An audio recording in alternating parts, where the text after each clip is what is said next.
welcome back to Chats with Jack. I am Jack Talcott.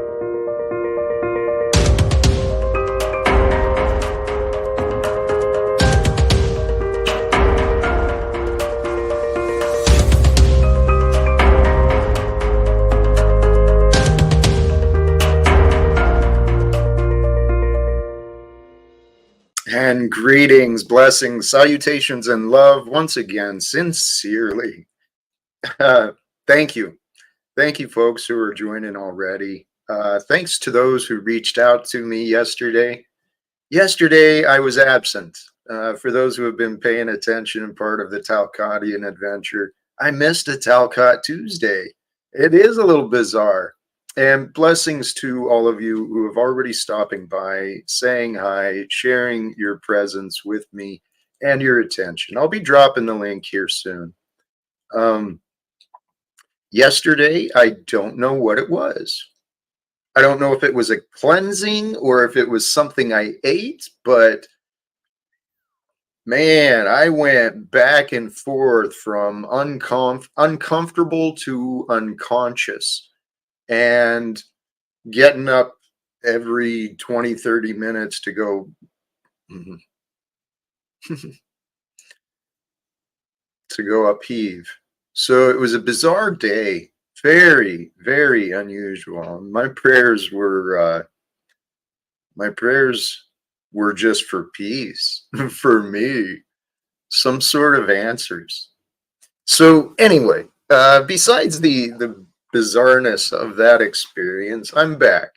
I'm back here today, but admittedly, well, let's get through some of this, right? First into the thumbnail, the thoughts for today. You may not always see the results of your kindness, but every bit of positive energy you contribute to the world makes it a better place for us all. It's the absolute truth. And each moment and each day, we choose what we exchange with the world, right? We choose what we're going to offer. We choose what we receive. We choose a lot, brothers and sisters. So the reminder for today, the topic, service to self or the world, we'll get into that a little bit. Hopefully have some conversations too about that. But you may not, just a reminder, you may not always see the results of your kindness. You know, sometimes life brings us these challenges and these obstacles that we get to go through, and it really makes you wonder, right? So I'm going to go ahead and drop this link. Nude Guru, amen. Service to self is service to all when it's done truthfully, right? You know that. When it's done rightfully, righteously. What I was referring to this is some of the inspirations I got this morning were about the shadows of our egos. Get into some of the metaphysical, some of the spiritual perspectives of the light versus the dark, right? The truth versus the distortion, versus the manipulation, versus the confusion. Truth brings clarity. And humanity, our consciousness has become confused. We live in this world where it's literally everyone's in it for themselves. And there's a truly been a selfish nature. Selfishness has been conditioned into the mainstream society. So what does selfish mean, right? Selfish means you're only thinking of yourself. You're self-centered. You're not thinking about the objective truth. You're thinking about your veiled perception of the world. And this world is distorted. The world is corrupted. There is absolutely no logical reason why human beings should have to be paying to survive, paying money. There's no logical reason for this. We could have so much, this entire world could be so better, so much better, could be so different. And it will be so much better and so different when humanity, you and me and everyone else, when we realize we're all in this together. It's time for us to stop imagining and creating the divisions between us. It's time for us to start celebrating the oneness of our beingness. These words ring true in many different ways, but it starts within the one, within you. You are the one. I am the one. We are the ones that are here for the world, for today. And I've lived a life of selfishness. You know, what it results in. If you live in these ideas that you're separated from the world, that you're somehow different, that you're somehow right and others are wrong, if you think you're better or worse than others, you're confused, man. We are all just like these bubbles of meat suits who've been given life, and we're being animated by spirits and by energies. We are being moved by things that are unseen. Yet, what has the world taught us? The world has taught us to only believe in the results, right? Prove it, show it. Well, I tell you what, to live freely, to truly live freely is to live absent of desires. It starts within, it ends within. Everything is within, right? Your whole life happens within you. But how much time and attention do you give you? When was the last time that you just paused, right? Just detached from the world for like 5 minutes, 10 minutes, an hour? When was the last time you just allowed yourself to be, right? When was the last time you allowed yourself to enjoy being you, right? These are things I've been wondering and I've been bringing to focus for myself. Oh, dude, Guru, dropping wisdom, man. Amen. Worry not what the world teaches you. Worry what you teach yourself. I heard something said about opinions. Opinions are not always accurate, but they're on an individual's right path. There's something. I'm screwing it up, and maybe I'm detracting from what you're saying. Worry not what the world teaches you. Worry what you teach yourself. What have you chosen to believe about you? What have you chosen to believe about the world? I watched an amazing interview today. For those who know Simon Sinek, I don't have it pulled up, but he's another inspiring man of today. Simon Sinek. He had an amazing interview with a Venezuelan political prisoner. This man's telling his life, his 4 years spent in solitary confinement, dragged out of his home, all because he was trying to bring forth some opposition to the dictatorship that he found himself in. And I don't claim to understand the external politics outside of the corruption of America, but the idea is there is some amazing lives being lived. Here's a friend, one who cares. Blessings to you. What up? Well, good to see you, bro. You back. I was on stream last night, and Wizard of all people started getting in my brain. He's like, "Have you seen Jack?" I texted Jack. Jack normally responds, and I was like, "Fuck you, he's right." But glad to see it was just bubble guts and that you shit the problem away. Yeah, I don't know, man. It's I haven't had something like that in so long that it really made me wonder what the hell is going on. It happened to me about a month ago. Same exact thing. It was like 24 hours of just sick as shit. Holy cow. Thanks, Lizard Tree. Praise God. Praise God. Amen. Which makes me wonder. It makes me wonder, though, is that like what the fuck's really going on? How is everybody across the country getting this 24-hour? Speak of the devil.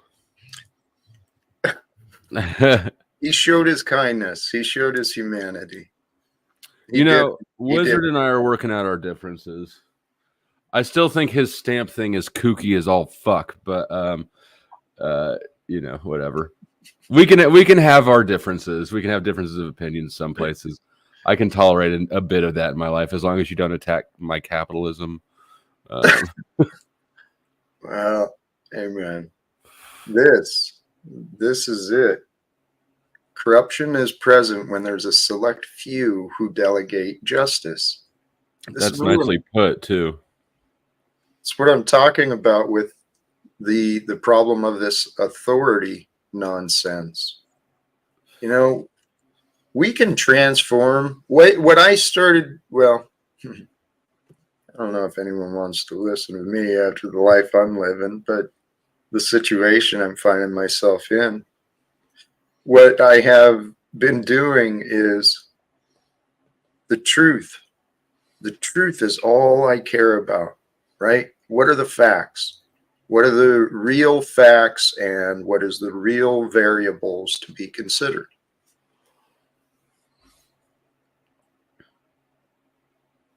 That's what guides my choices. And then whatever's true is true. If I'm wrong, I'm wrong.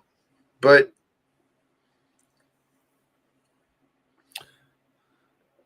yeah, I don't know what else you can do with that. Yeah, it seems all right to me. And I think that there's not that this is necessarily what you're saying, it's sort of tangential, but I think that there's virtue in being wrong. I think that there's no virtue in not being wrong. It means you're not trying. I love that. Absolutely. I've said that too. When was that? Oh, that was my approach as a union guy. If I wasn't losing some cases, then I wasn't pushing the boundary far enough, right? Because I was creative with how can I use this language to better the condition? How could I use this for us? I was creative, man. Our facility was one of the first to introduce 410 bids for what's that? 10-hour days. Oh, instead of 5/8, 410s. I've been a fan of that for quite a while, but I thought it had something to do with a shotgun shell. Nope, work stuff. But we were one of the first facilities to negotiate that in. I was pretty proud of that achievement. Anyway, silly postal stuff. Speaking of creative business, you should ask Chuck how much money he owes me now, because he had the misfortune of taking out credit with a previous loan shark. I don't really do that shit anymore because Katie won't let me. But somehow he took out like $15 worth of credit to drop Scott off my panel, and now he owes $387. What? I know, it's crazy the way interest and fees work when you borrow from unscrupulous people. Holy cows. If he thinks 387 is too high, I got 187 we can talk about, but I don't think he'll like that any better. There's something going on there, I'm sure.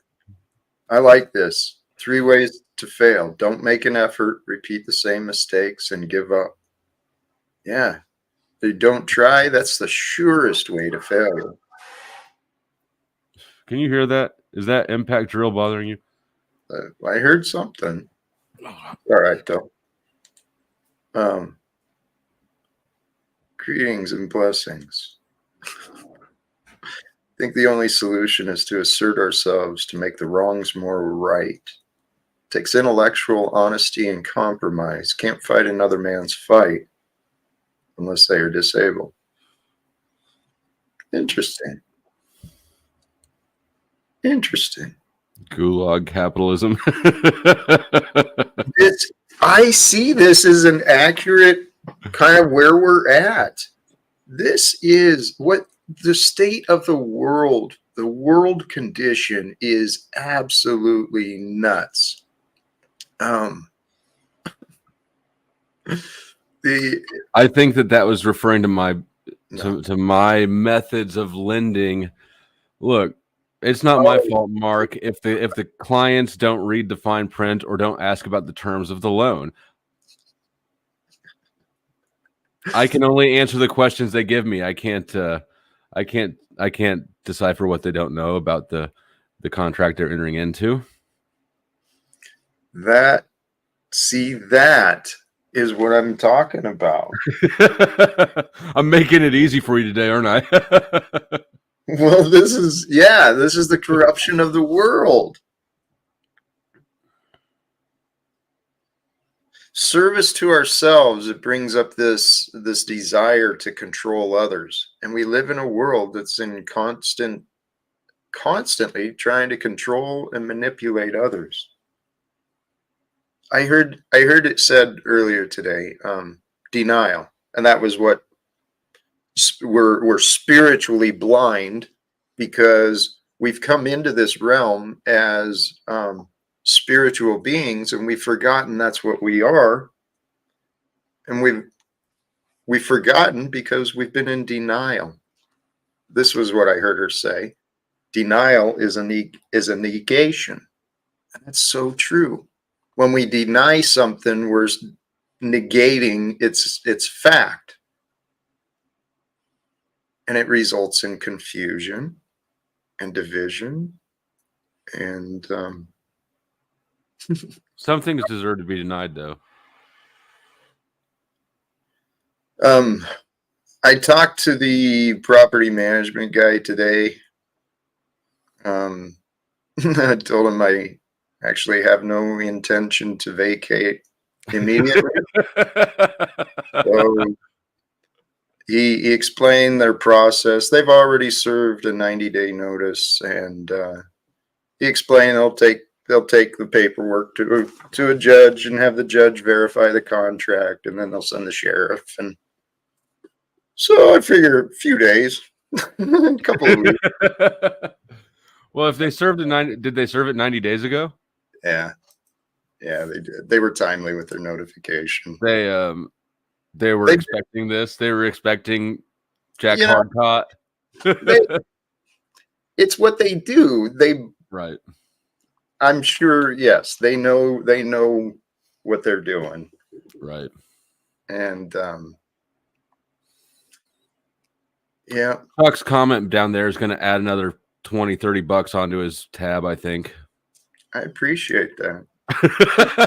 Largely, this is what I told the guy. Just because the world doesn't care about me doesn't mean I have to stop. And I'm going to do what is right for me. And what is right for me is maintaining a shelter and still continuing to work towards, developing my business, growing a brand, changing the world. I'm going to continue doing what I can. I know you don't see honor, Chuck, because you're one of the men who is blind, in my opinion. Blind to the terms and services of your own contracts, Chuck.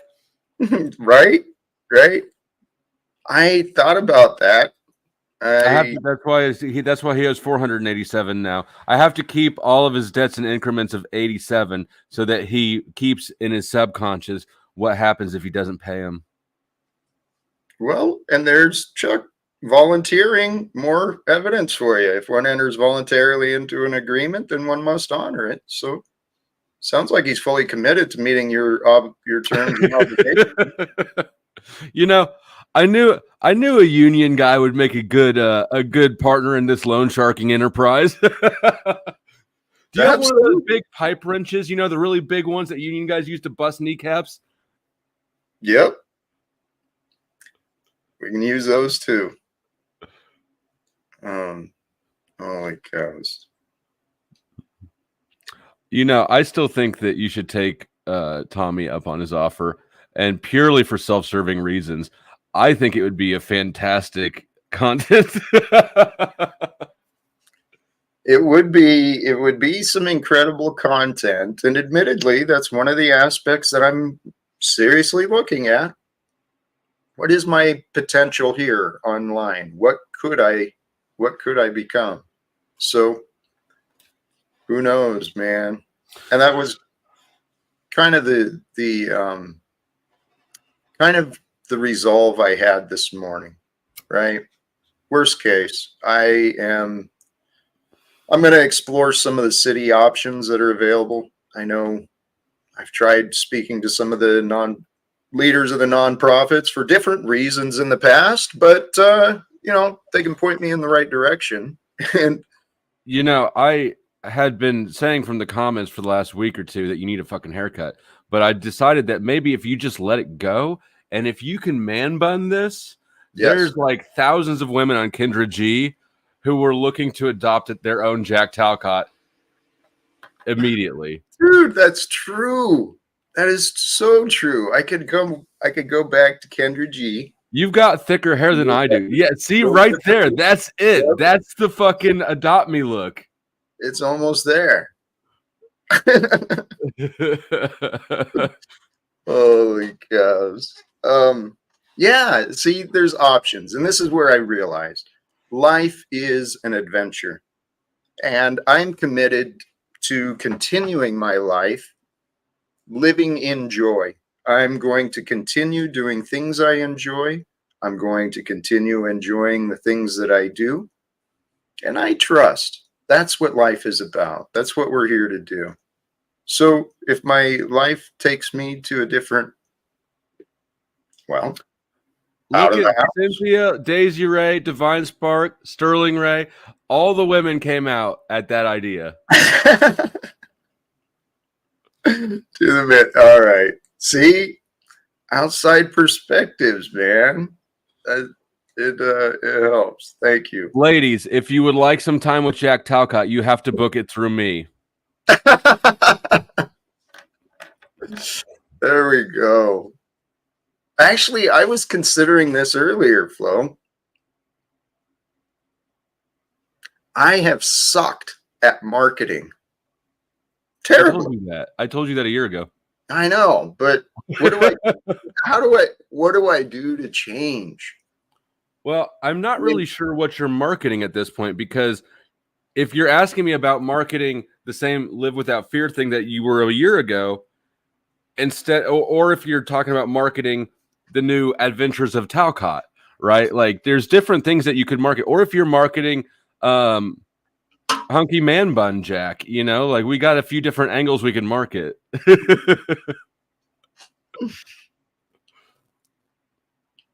I can't. What? If I can loan shark Chuck, I can pimp Jack. Yeah. If I can pimp Mr. Pie, I can pimp Jack. I've pimped more men on this metaverse than any other content creator. I think you have, huh? Hey, we got another wonderful friend here. Hi, welcome, guys. Cynthia. Did you see Cynthia's comment? She goes, "Oh wow." Yeah, the bun is hot. The bun is hot. All right. So, Cynthia, are you requesting a private booking with Mr. Talcott? No. Or are you returning for more Mr. Pie time? No, is right. He did remind me of Mr. Pie. You do remind me of Mr. Pie in the man bun. No, I came up here for the marketing camp meeting to contribute to the marketing meeting. I have the stuff for Provo. I know you probably haven't gotten a chance to review it all. Some great stuff. Great stuff. Hero's journey. That's what we need to think of. You're on a hero's journey. Mm-hmm. How can we sell this story? What's going to happen? That's Exactly. the question. Exactly. So, for myself, whenever I've been in chaotic times, it is the uncertainty and the unknowing is the worst. Once I know what I'm up against, it's okay. Even if it seems like everything's stacked against me, I at least know what I need to go. First and foremost, we got to figure out what you're up against. Then we got to create the hero's journey. We're going to need to incorporate all people that can help, all talents. And we're going to all just take our talents and help Jack go on his hero's journey. We don't know. And that's the beauty. We don't have to know where it's going. We just have to go with him on the journey. Thank you. That's kind of the idea. Hopefully. Mm-hmm. So you're saying you've already been figuring out how to market Jack? Mm-hmm. Absolutely. Guys. She has. Do you remember when she asked who was more marketable? You or me in that poll like 3 months ago? I've always have. But Jack's not been ready. And that's the thing.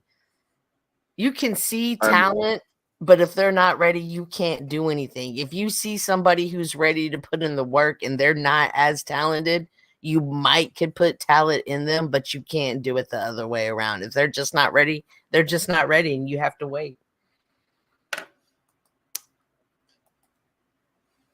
I hope Divine Spark is Heidi's being thirsty down there.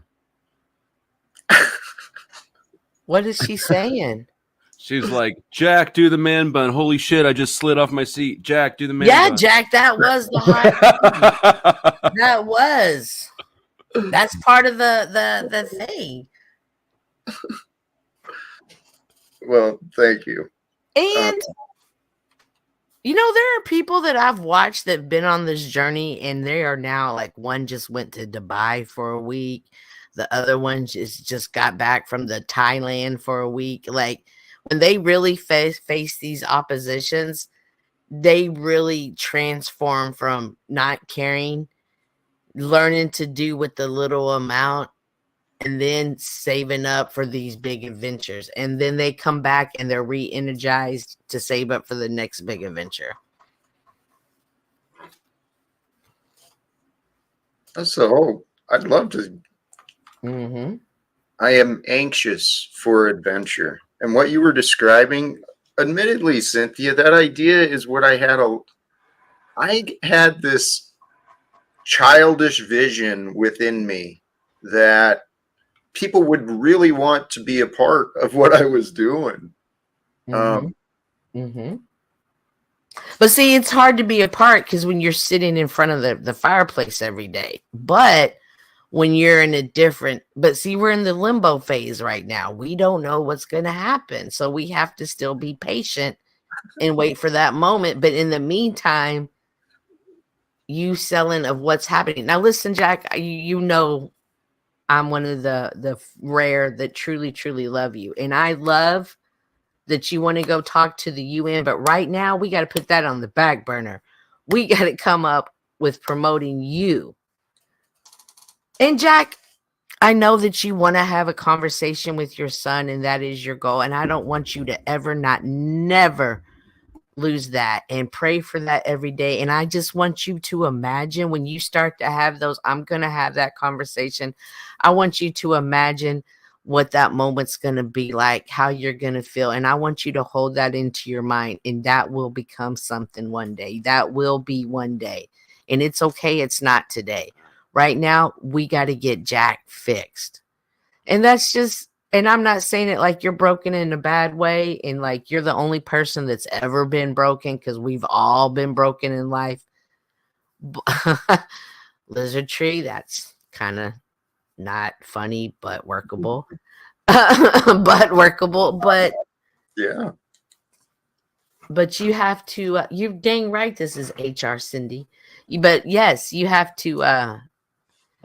You have to be in where you're at and not think and just be so looking forward to the future and think that you can't have it, that you don't enjoy where you're at right now. You need to be here to get to that end result you're looking for. And we all need to start somewhere. Like, this isn't a bash Jack moment. Like, trust me, I've been Jack, and I know it's only at your rock bottom that you find true spirituality. Flo, on the But- other hand, is full of shit. Is it a Bash Jack moment now that I'm back? No, I didn't feel it was. Could be. Your reminders were wonderful, Cynthia. Mhm. And that's the piece I've been finding. And that's a reminder I've been finding is that, life is happening now. Now is Mhm. now's where it happens. But now's the time, I don't know. Creating the future. New beginnings. And they're scary at any age, but you have wisdom. You have wisdom that you've seen yourself overcome things. Thank you. Hey, welcome, Wild Heart. Thank you very much. Can I just check that my audio is okay? Is it fixed this time? It sounds much better. Get Thank in. you. Cheers. Thank you. Yeah. It's still kind of echoey, but it's much, much better. Thank you.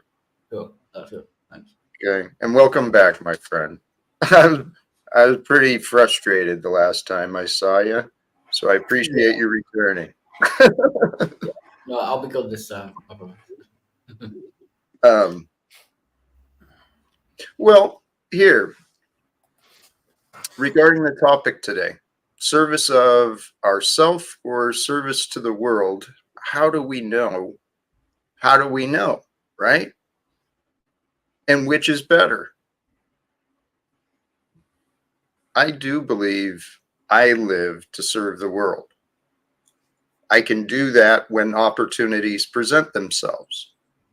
I used to chase opportunities to try and serve others, to try and make a difference, but it wasn't the time, I guess. Did you ever serve yourself?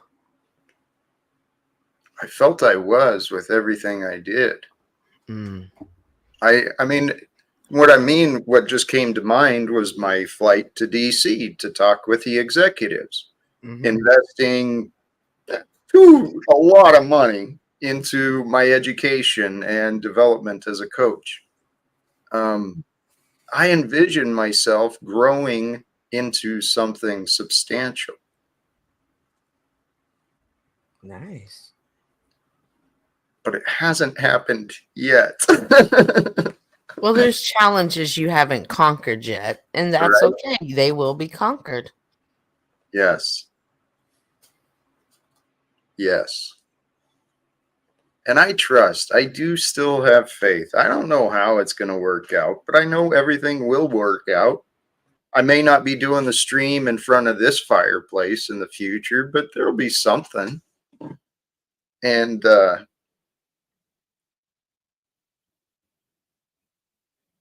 I don't know. I've been learning a lot regarding regarding the value of inner peace, knowing the inner peace and the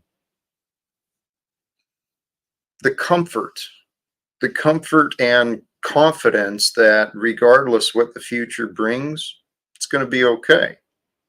And that really, I look around right now, I've got an abundance of everything. I've got more than I need, obviously, so I'm good to go.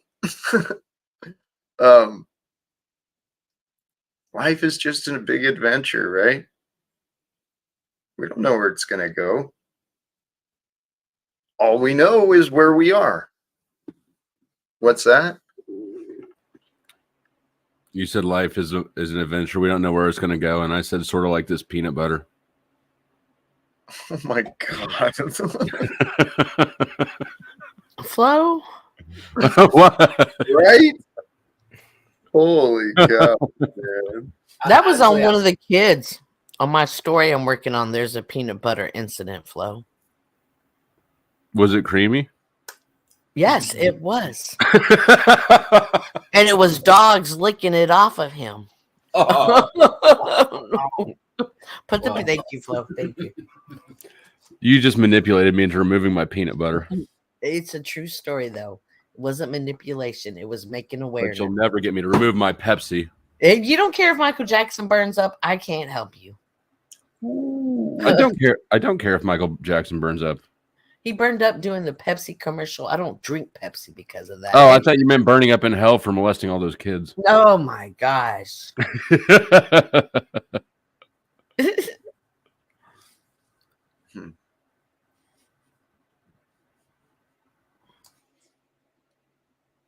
Well, he should have kept his hands to himself. Should have never built an amusement park. yeah. Yeah, when Actually- looking back, the amusement park in his back garden was a bit of a giveaway. Do you know what I mean? I watched an interesting TikTok restream earlier about Michael Jackson, and that allegedly he was around the time of the Pepsi, he was replaced. That it wasn't actually him. With the white woman. Oh, all the resurgeries and everything. Oh, I see what you're saying. Well, Hey, the- I Go mean, I ahead. believe that for sure. Think about Michael Jackson. He's not a person. He's an institution. You think that they're going to let the whole enterprise go down because the guy died? I don't think so. That would be bad business. well, Do part you of it, think that if something happens to Chuck, I'm not going to go to his next of kin to satisfy his debts? What? part of it, part of this story was that they allegedly found his body in the magical land that was created, and that this, well, there's evil in the world. That's what they were alleging, that he was offed and replaced, and the replacement was the one that was inappropriate with brought a bad name, brought a bad reputation to the name, so to say. Hey, Huh. so I'm working on my story for Friday about something similar to this. And y'all remember the two Corys, right? The Corey Haim, Corey Feldman. Yeah. I found out today the guys that work with the Corys is also the same coach that worked with this new victim that's come out. It's crazy how everything's connected when you really start digging. And it's sad that if it was already suspected and we've already seen evidence of destruction through letting a particular person work with actors, we're going to still continue to hire him to work with actors. That's insane to me. Absolutely. This world is sick, and there is so much evidence out there of it could easily be shown, it could easily be claimed it's demonic. There's demonic behavior. There are people committing atrocities and absolute evil all around the world. Many of them are wearing suits. They're in the boardrooms making executive decisions, like that clown Joe Biden and his puppet handlers, right? It's not even just him, it's the whole group. People have been so divided that everyone's in these cliques, right? We've got the government clique, the congressional clique. These people are all looking out for each other Mm-hmm. off of our backs. It's a sickness. How do we unite enough to change it? That's what One of the young ladies was saying, which change shouldn't come off of the backs of the survivors. We shouldn't be like, we've already victimized us. Why do we need to re-victimize them again for change? And that is so true. I never thought about it that way. Right.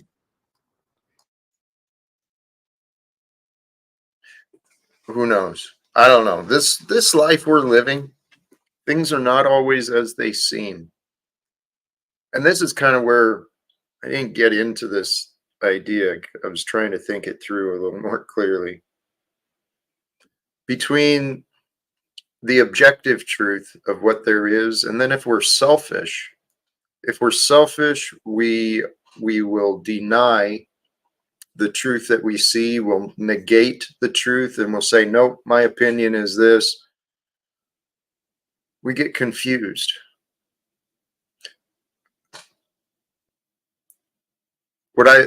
One of the reminders I've heard recently, and I'm trying to remind myself to carry, is it's okay for me to be right and you to be right. Right? We're all on our own path. We don't have to get upset at each other when we disagree. Have you seen that guy? There's a guy in like Washington, D.C. Maybe there's more of them, but holding up the sign in the video reports, the news reports, it says, stop hating each other because you disagree. Something like that. Our world is confused, and we've divided so much that people hate. Yeah, you can just disagree with someone without, like you said, like disliking them, or just have an adult conversation. Yeah, I think this. You think the opposite or something different. Just there's no need to bring hate into it, or like dislike anyone because of it.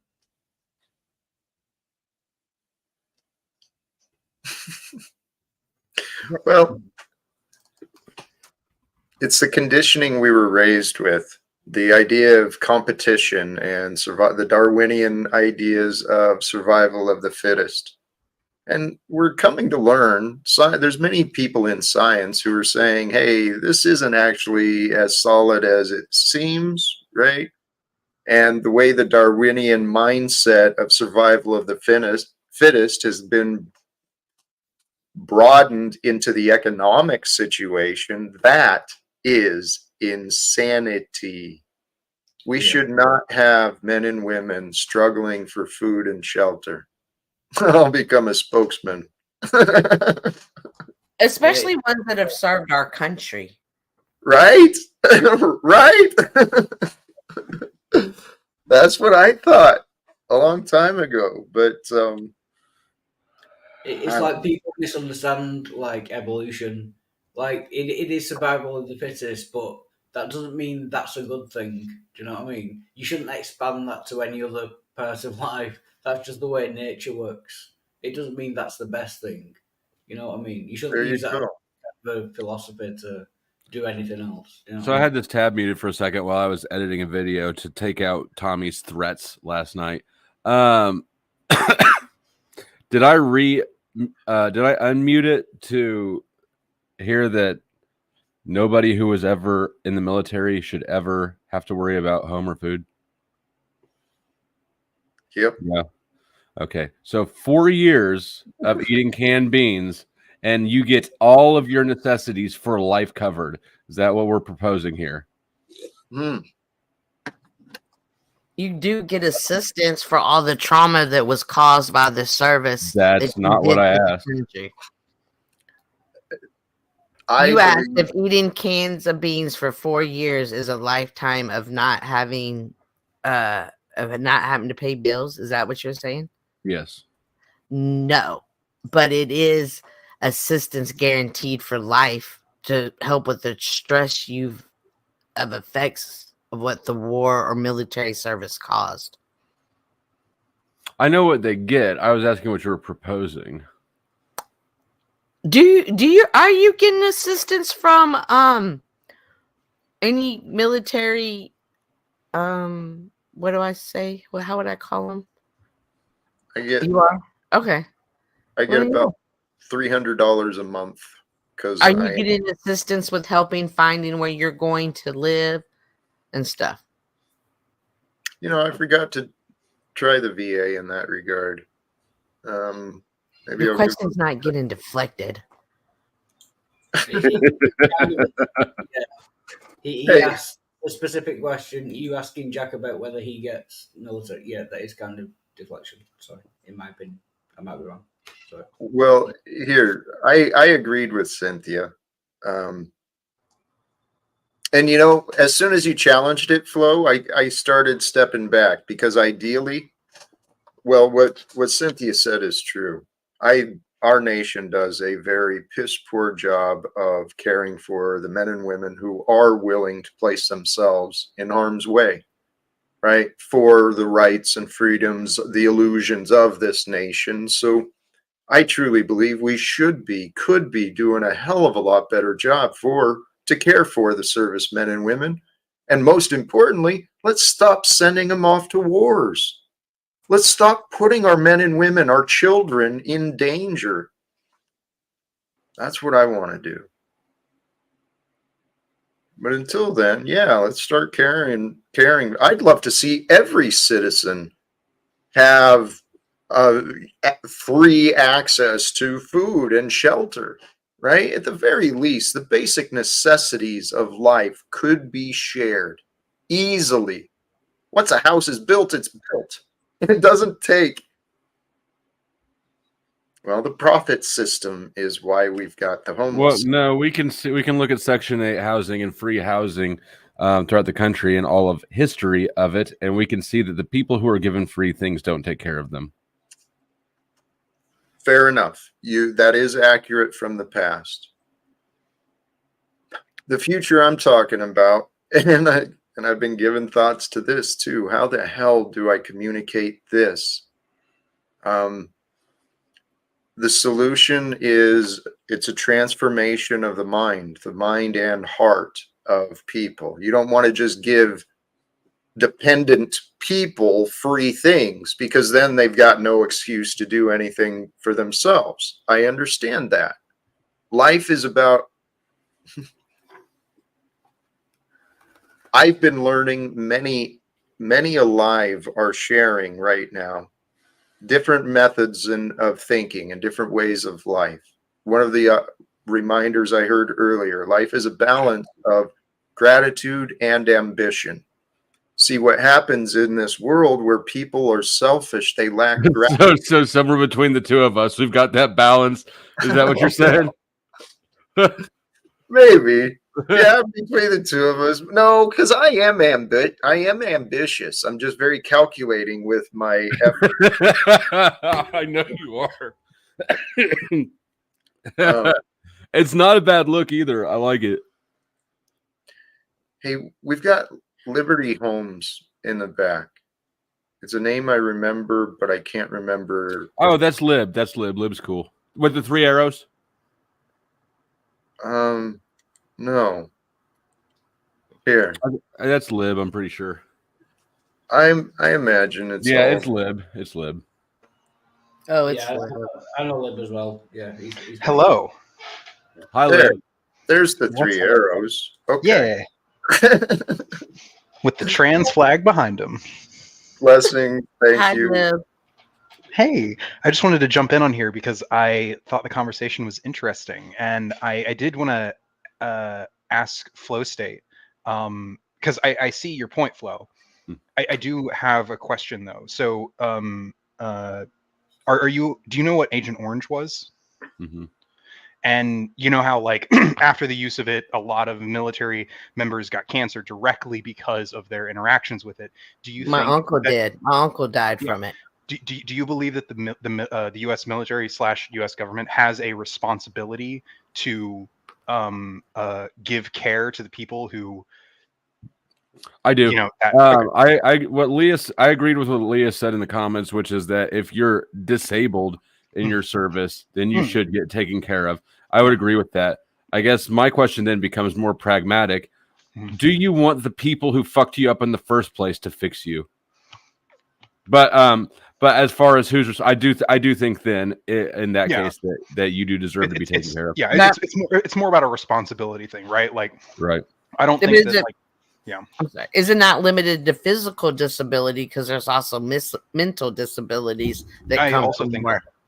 I also think the military has a Oh, here we go. responsibility. Here we go. Flo can't stand it. Let's go. No, Flo. I No, understand. I'm like, wow. I want to let Flo say his piece because I think he might have at least a nuanced take on this. I do have a nuanced take on it. The nuance is that mental health is nuanced and is entirely subjective. Yeah. I bet that everybody here has been through enough mental health Yeah. care to know that they don't test nothing. It is purely a subjective opinion of the person you're talking to. And so I have an issue with that standard. Because what's the psychiatric industry do? Every year or every few years, they get together, they review the DSM, they add in more shit, and all of it is entirely subjective. So I do not agree with that we should just go, oh yeah, and all mental health as well, right? Yeah. Because it's such a non-thing to a big degree. Yeah. Do you think that adding, I guess, more checks and balances to that system would aid in that kind of stuff? Like, No, if you had if you had like not just like, oh, one doctor said I have PTSD, therefore I will always, but like if you had more of like, hey, so like one doctor said it, so now you're going to go before a panel of people who are then going to, you don't think that would help? I think it needs to be removed from being subjective before I would get behind it. For instance, I've been diagnosed with ADHD twice. They say it's a chemical imbalance. They gave me chemical drugs. I have never had a chemical test. I think before I'd get on board with open, and that's intentional, right? The industry is set up so that intentionally it is subjective. I would want to take the subjectivity out of mental health care before I say, yeah, give them a blank check. I mean, I'm not saying blank check in any way, shape, or form, but I do think, like, for instance, the way the VA is currently like set up is definitely not helping people. Even if like, I think the VA's job is to kill people so they don't have to pay for them. I mean, personally, well, of course they don't admit that, but that is what I believe. I do think there is a mentality among at least the people who are running the VA that they should be trying to run it. Like, I mean, this is kind of like a lot of government institutions. They feel like they have to run it as a business, you know, when in reality, what they're doing is performing a service. Like, I'm not opposed to, like, you know, government institutions being, you know, profitable. However, their primary focus should be on, you know, providing the services and taking responsibility for the things that are their responsibility. But you can't, if we're talking about mental health, you cannot separate the VA from big pharma. So I mean, even if the VA is run all above board with truly the best intentions, behind the scenes, they're still, what they're doing, they're still funneling people into the pharmaceutical system, right? So there is still a profit monster behind whatever. Yeah, no, that's fair. I mean, I'm not a fan of the pharma industry, so like, no, that's actually my big issue with all of, you know, universal healthcare and all that stuff is ultimately at the end of the day, what you're doing is you're giving a blank check to the pharmaceutical industry. It's distorted, right? Because it's through the government, right? But on the back end of it, all that money just funnels through into big pharma. Do you think if we were to like have a more mixed system? So what I mean by that is basically you instead of like having just a bunch of instead of having a pharma industry, instead you just have the government run at least a bigger portion of it, rather than have like private companies do it, because then you're taking out the profit incentive.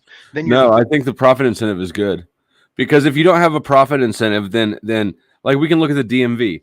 That bitch behind the counter has zero incentive to get you through the line quicker because there's no competition. I think competition is a good thing. I'd like to see it in all industries.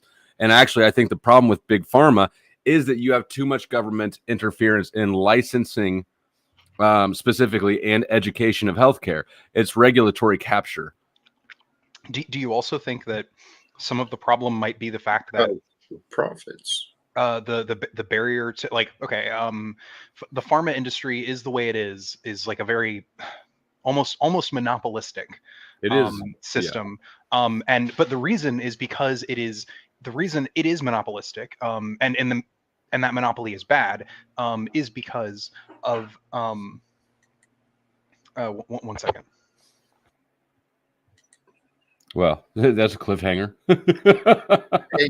Hey, I agree with some of what you said, Flo, but the state interference and such, it comes down to profit driven. The profits have, the lobbyists have gotten access to the legislators. The legislators have turned over the purse strings and the freedom, the future of us. So yeah, profit is a good thing, though. I'm back. Well, profit. it's not. The It profit incentive thing that is, I think, neutral. However, I think it's a thing that can do good and it can do bad, right? Like it can be good, it can be bad, but the absence of profit, how do you, just on an individual level, without profit, how do you incentivize people to do things? And also, why do you think that people deserve not to benefit from the value they add to the world? Okay, perfect segue into the topic of this stream. Service to self or service to the world. Now, there's a guidance system within us that tells us what we should and shouldn't do. And we get rewarded when we do good, when we are selfless in the world. That is what the image of Jesus was the I'm not selfless Christian. being. Understand? But okay, that is the fully actualized being that was described by the Uberman described by Nietzsche. It was the fully actualized man from Jung. I mean, it's the same thing. The idea is to become whole and complete. Who's the noise now? That Liv? Oh. That was I would say that the two things are like connected, if not the same thing. If you do good in the world, if you do good for other people, it will ultimately benefit yourself. Like if you go around being aggressive and nasty towards other people, you're going to have a pretty bad life. Do you know what I mean? So I think the two things are kind of connected. Yeah, but what free market capitalism is, it's literally a way of rewarding people for doing good. allegedly. Because when you have all voluntary transactions, the only way you can get people to give you money is by giving them something of value in exchange. I know you keep repeating these things. You keep not addressing it. I'd like you to. Well, I think it's just not nuanced enough, because I don't think that like things like profits are always, or what was the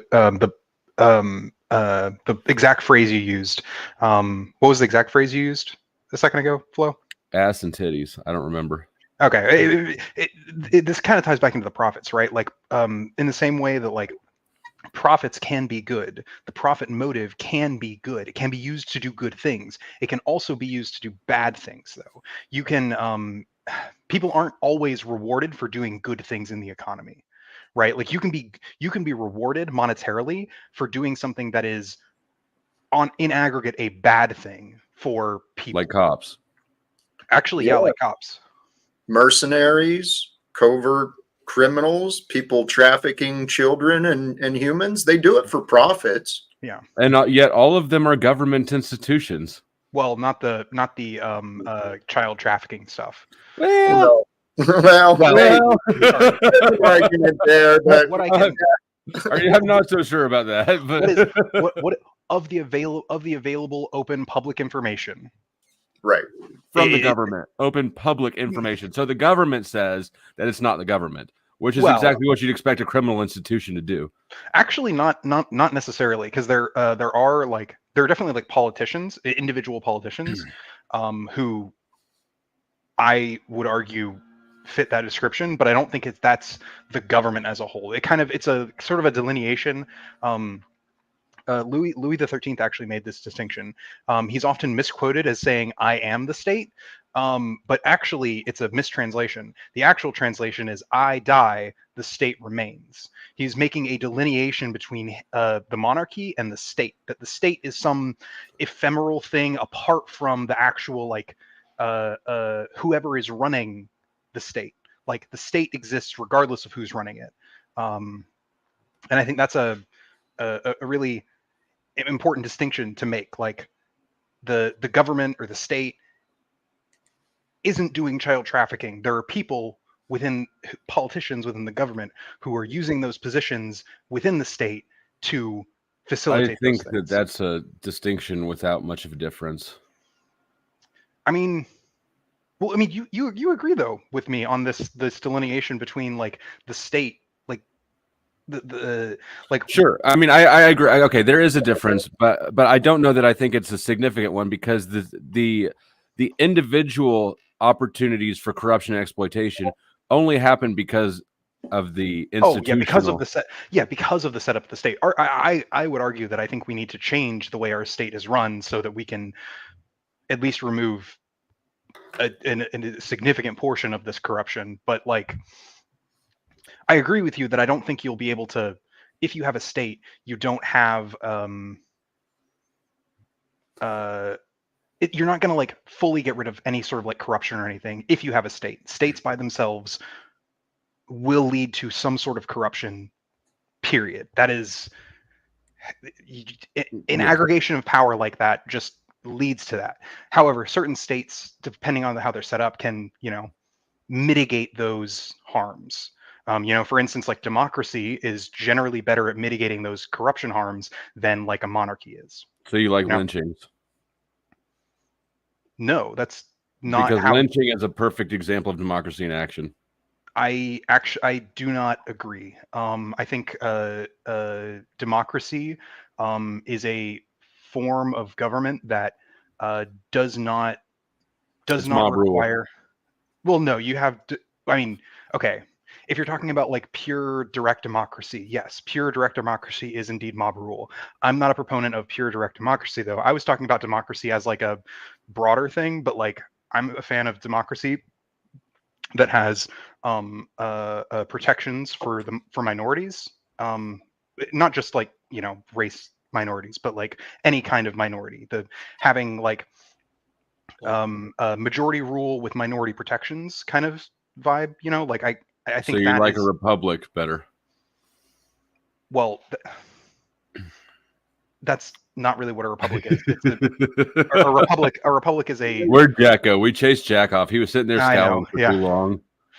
But there's that famous saying, democracy is the worst kind of government except for all the others. Democracy is kind of the best we've got. It's not perfect, but if you go with like communism or dictators and that, like democracy is the best of a bad bunch kind of thing. And also, like, it doesn't just mean that like all kinds of democracy are good. I do, again, like direct democracy, I think has its own share of issues. But that's why I'm not a proponent of direct democracy. Because I think it's the two wolves and a lamb deciding on what to have for dinner. That's what a direct democracy is. But on the flip side of that, you can also have a democracy where, yeah, sure, the two wolves can decide on what to have for dinner, but the rule is that you can't choose to have one of the people in the democracy for dinner. So you have protections within it, and that's better. It's not like objectively good, and like it's not something that you can like say like, ah, yes, this is always going to be perfect, but it has these systems within it to change it. The mechanisms behind it are able to change, which can let you make changes to it to improve it, which is why I think it's better than most other systems. Grimace Cot, what do you think? I'd like to swing back to the other side of profits, because there's a comment previously, Mhm. the greatest place for profits to come is from deprivation of labor. So as a union guy, I mean, from the Postal Service is a big organization. It's a big corporation, seeing the amount of money that processed through there. It's a loss, though. Every year, the post office is a loss. It's a fantastic example of It's a fabricated loss that Congress imposed. They've been using the United States Postal Service as a cash cow for years. What do you mean? Where's the? They put on a pre-funding obligation. Congress passed, I don't remember the year, it's been a long time, but Congress passed a law for the Postal Service Reorganization Act. They placed on the Postal Service a pre-funding obligation for the future retirees. They had to pre-fund 75 years worth of funding. No private corporation, no other institution has to do this, but they made the Postal Service do it. Why? So that it would not make a profit. Rather than reducing the rates for the citizens, rather than, improving things for the employee, Congress used it as a cash cow to the tune of like $75 billion. And I remember that. That was what, 10 years ago or something? Maybe a little less, 8. 2006 is the year that's coming. Oh, to my longer mind. than that. It's been a long. I remember that shit going on. It got in the news because after the first few years, I mean, the obligation every year when the Postal Service would begin its year, they started with a $5 billion deficit. And what do you know? What? Sorry, go ahead.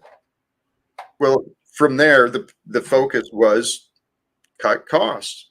How do you cut costs? You cut costs with labor. You reduce investments in infrastructure, stuff like that, safety. But so what happened with the account? Do you know what happened with the account that needed to be pre-funded? Did they actually pre-fund a portion of it? And what happened to that money? It got siphoned out, didn't it? Yes. Jack, this is a perfect example of the failures of socialism. No. Yes, it is. This is criminal capitalism, dude. That's socialism, Jack. It's mandatory, government controlled, centralization. Yes, that's exactly. Jack, you're confused on socialism, brother. I'm not. You are. I hate to play this card, but I went to school for this shit. Well, I think that if one of us is confused on the terms we're using, it's probably not me. And I'm not trying to be like, look at my credentials, right? I'm not trying to be that douchebag, but like, it just is what, like, you know what I mean? What's the Dr. Wolf thing? Socialism is when the government does stuff, and the more stuff it does, the more socialism it is. And if it does a real lot of stuff, that's communism. That sounds about right. He was also being very facetious, obviously. He's a Marxist economist, so yeah. Sounds true. Hey guys, I was just up here cooking dinner and listening to Jack and everything, and the discussion came to the Postal Service and that pre-funding.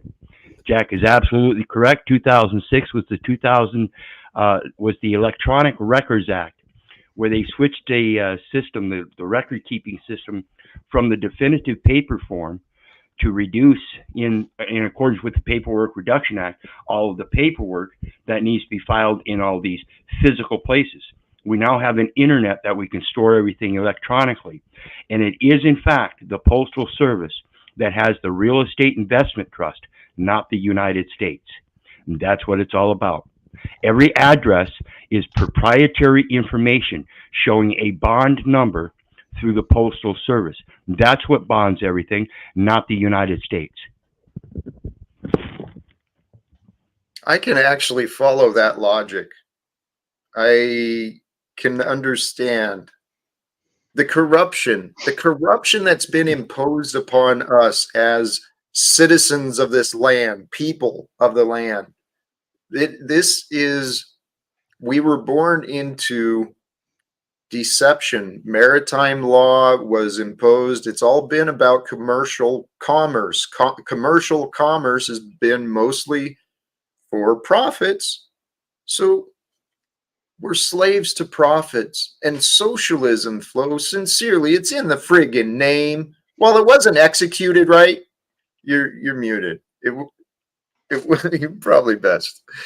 Shut the fuck up. Like names have never lied, right? Like Black Lives Matter gives a fuck about the black neighborhoods they're destroying. Takes one to know one.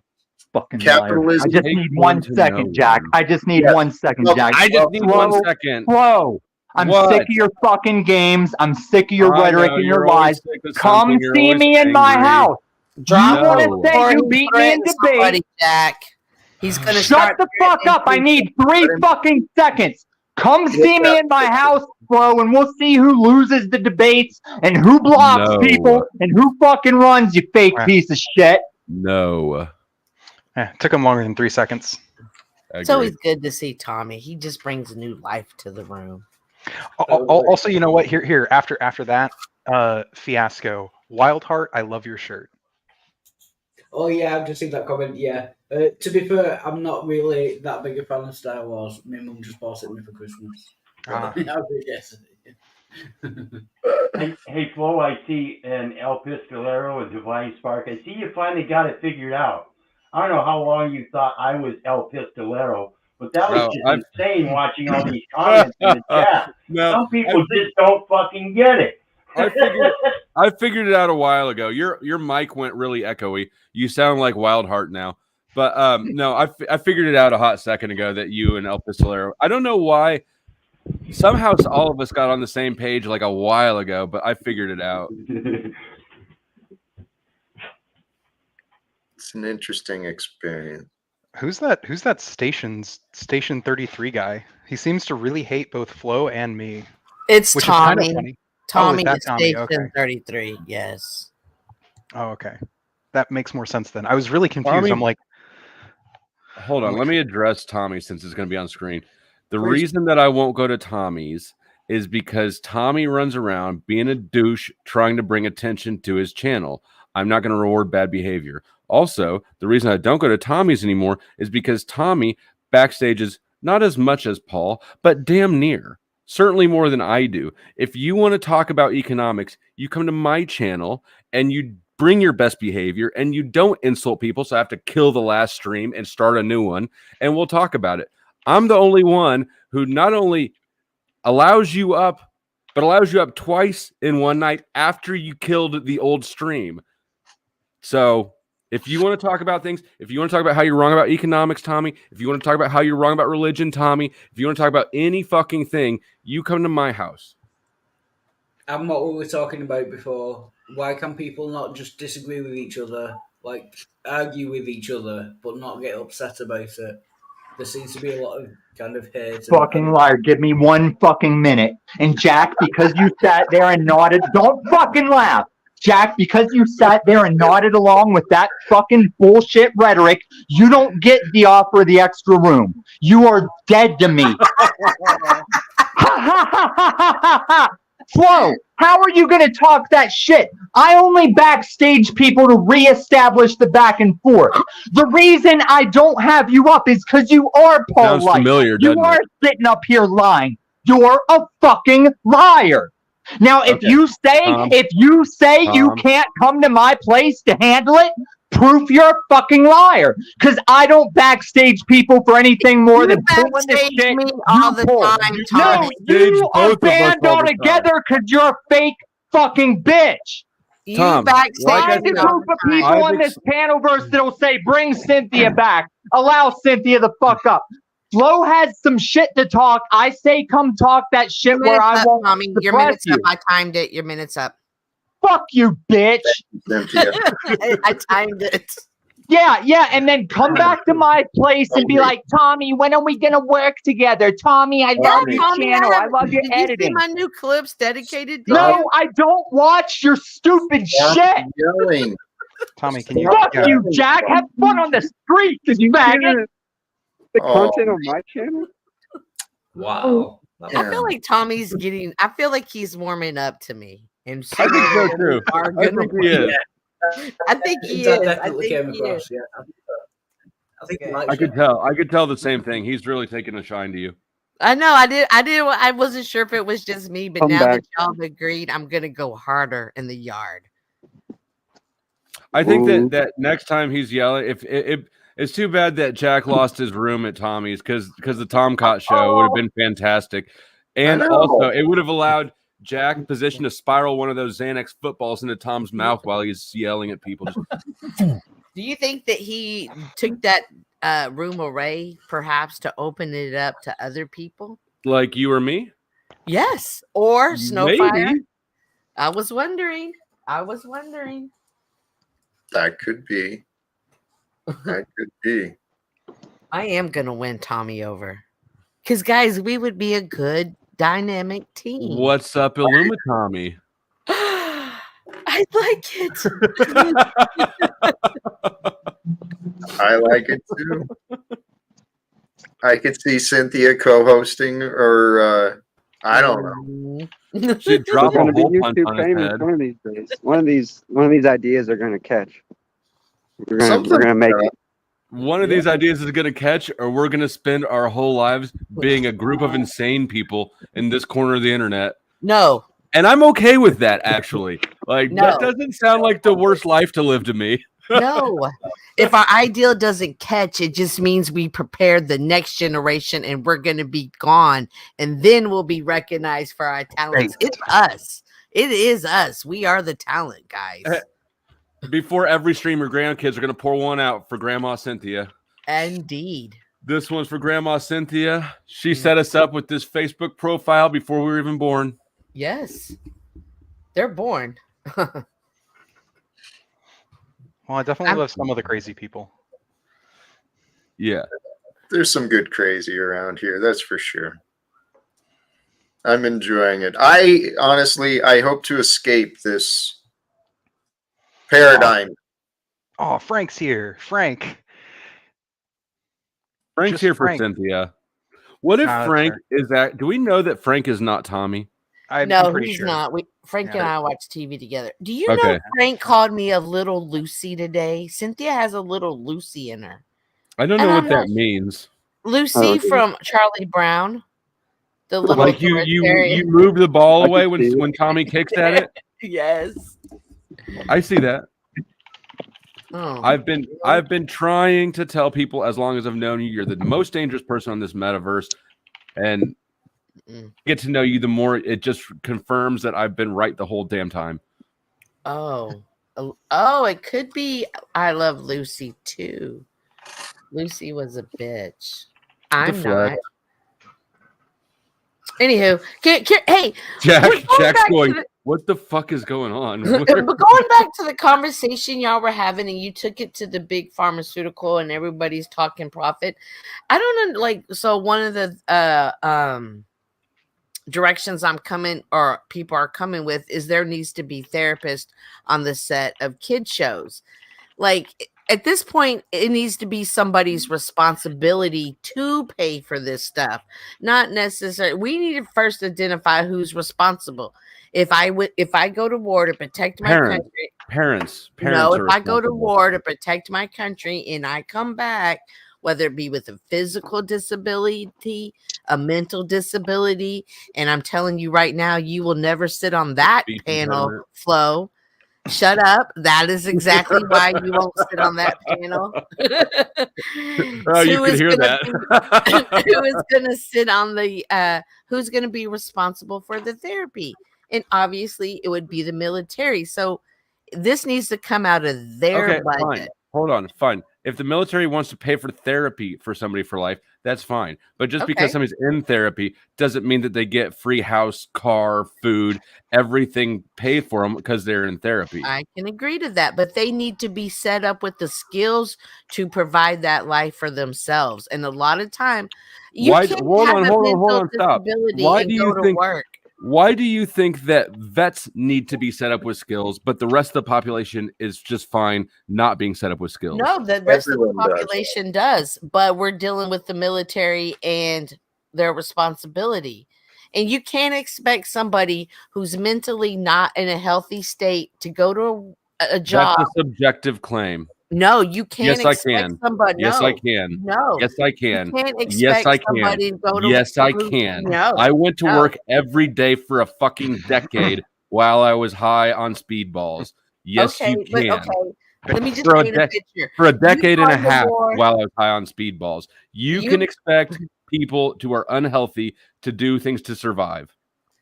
You cannot go to war, come back and have post-traumatic stress syndrome, and then take a job at a call center and Do listen you to know that some I little have old lady. PTSD? I've been. I And could took you? the And thing I at was, if rehab. I was to It's call into a fine. customer service center and get you as the person I talked to, would you? Do you think you'd be good at this job? Why would I ever put myself in that position? We're talking I about know containing my. you need to provide for yourself. I do. I know how to use a nail gun. I know how to use a chainsaw. I have a truck and a trailer.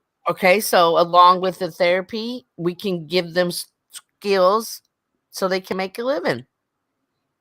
That all needs to come out of their Look, budget. having PTSD does not preclude you from being able or responsible for yourself. I don't even think PTSD should exist. It's not a disorder. It's a trauma response. It's a real thing. It's a healthy response. It would be a disorder if you encountered trauma and you didn't have a reaction to that, if that was not impactful on you. And I've been given PTSD. I don't believe it's a real thing.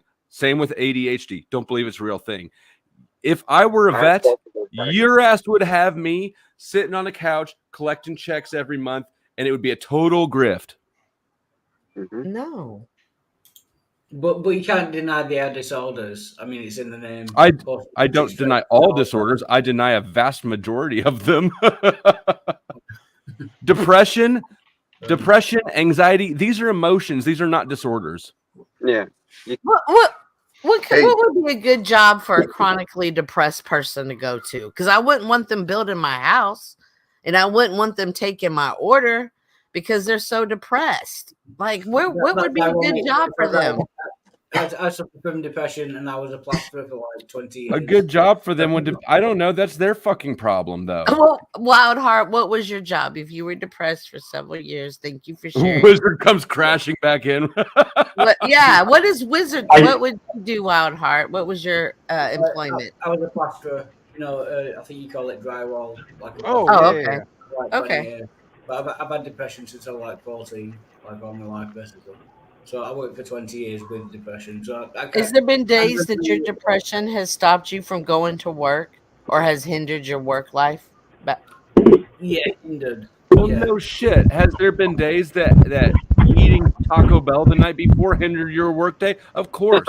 Like, everything impacts everything. Okay, so if you went to Taco Bell and called in sick, that would be okay. So why can he should be given sick days for his mental health days? I'm not allowed to call in sick because I ate Taco Bell.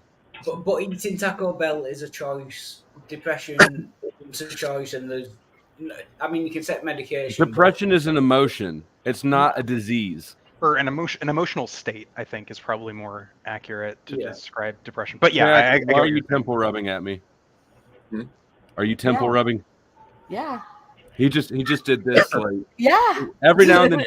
You have to watch Jack's body language when you're on Jack's panels because every now and then like our stupidity gets too much for him. Yeah. That time it was just in my eye, something in my eye. But this idea of PTSD and this conversation we have due to, and please Flo will just allow this to come out, due to profit, right? Due to profit and profits drive positions of authority, because positions of authority, they have more power, more reward, more compensation. You got all these experts getting together each year, adding more definitions to nonsense. Profits have corrupted us, and the selfishness has driven us insane. Depression is no fucking joke. I've been through This is the diagnostic manual for psychopathy. That's not even a disorder. It's a subclinical cluster of traits. Did you see the comment where it says that some days depression can just enable you from getting out of bed? Yes, Yes. I've been there. So what? Some days Scooby Doo stops you from getting out of bed. That doesn't mean you're not responsible for shit just because you're depressed. Oh my gosh. Y'all, what are we gonna do with Flo? Look, What are we gonna do with everybody has Flo? bad days. Everybody has bad feelings. Everybody sometimes is like, I don't want to sleep in. Everybody sometimes smokes a cigarette and drinks a cup of coffee in the morning. He's like, oh no, I got the shits. Right? These things don't all deserve a special pedestal. What is Wizard or Lib doing? Are they moving? But would you say that if you I'm had not. a cigarette, Uh-oh. would you say that if you had a cigarette and a coffee in the morning and you got diarrhea, would that be a valid reason to take a day off work? Oh, Katie, I feel so sorry for you. I want you to know. Oh, I hope you know that I'm here on his side. Oh Lord, Katie. No. Yes. Like, are you kidding me? No. If you can't get out of bed in the morning and you say it's because of depression, you can physically make yourself get up and get out. And that is what you have to do. When life gets hard, you do it as fucking tough. If you're gonna end up going and killing yourself, Oh But no. going back to the diarrhea thing, if you have a cup of coffee and a cigarette in the morning and that gives you diarrhea, you could say you can physically go out and work, you'll just have diarrhea all day. So what's the difference? Would you say having diarrhea is a valid reason for taking a day off work? If And you- listen, you can't solve anybody else's like problems in their head. They have got to do that themselves. Well, I'm talking this about- here, sorry, go on, Joe. Well, people can help, but like This- I do agree that there's no like If you were going to sit head there thing. and enable yourself and say depression keeps me in bed all day, every day, and I can't get out, then you won't get out of bed. right. actually We a big have reason. a society that profits from depression. We have a society that profits from trauma. This is what I'm suggesting. The world is corrupted, and it's got everyone fighting with each other, nations fighting with each other. We've got communities at war with each other. Why? Over these fucking fiat notes. The banks, we have account YouTubers. registers. It's because of YouTubers, Mitch. Yeah, because YouTubers are trying to profit on child abuse. What? Well, there is a segment of like Oh, content I creators. see what happened. Wait, there why is do you say profit, But what part of the Mitchell? society pushes that health thing, anyways? Mental health. Katie, I completely hear what you're saying on get out of bed, like butter up, buttercup. I get that. Unfortunately, there are some people who their mind is just wired wrong. No, depressed, man, I've sat and there beside. they just I've- don't move like that. Like they rather just lose it. I all. have sat there with someone and tried to help them. right. They, Who? Your sister? yeah. They just don't have it in them, and we can't just throw them away because we She somehow threw herself have to away. fix them. It's There's not She about threw herself away. It's called it's social not about- justice warrior, and you're actually enabling the problem, Cynthia, by not By what? actually by like I don't know the right term for it. Being an apologist, basically. How- I've got a question because for I Forster. see a different side. So I've You got know, a question for Forster. It's because everyone's a victim in your mind, essentially. Not everyone's a victim. Everybody has development that needs to happen, and some people haven't reached it there. And I'm able to see that some haven't taken that self journey yet.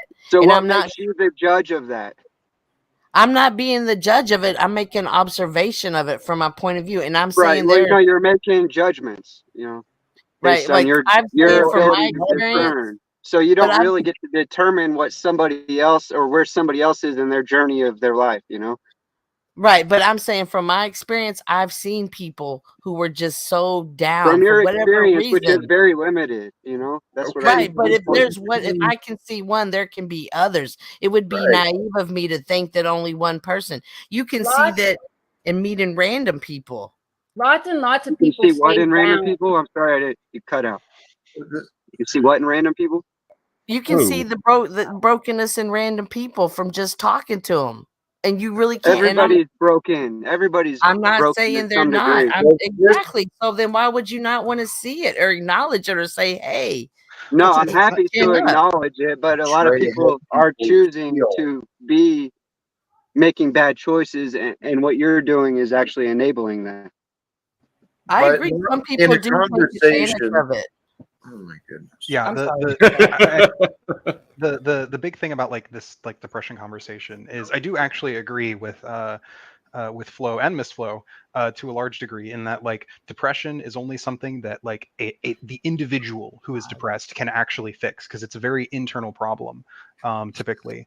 However, like they can't solve it like by themselves, right? Usually you need like a support network. I mean, I've been to therapy because of depression, and like you do need a support network, but also you have to be able to actively be seeking out that support network and seeking to better yourself.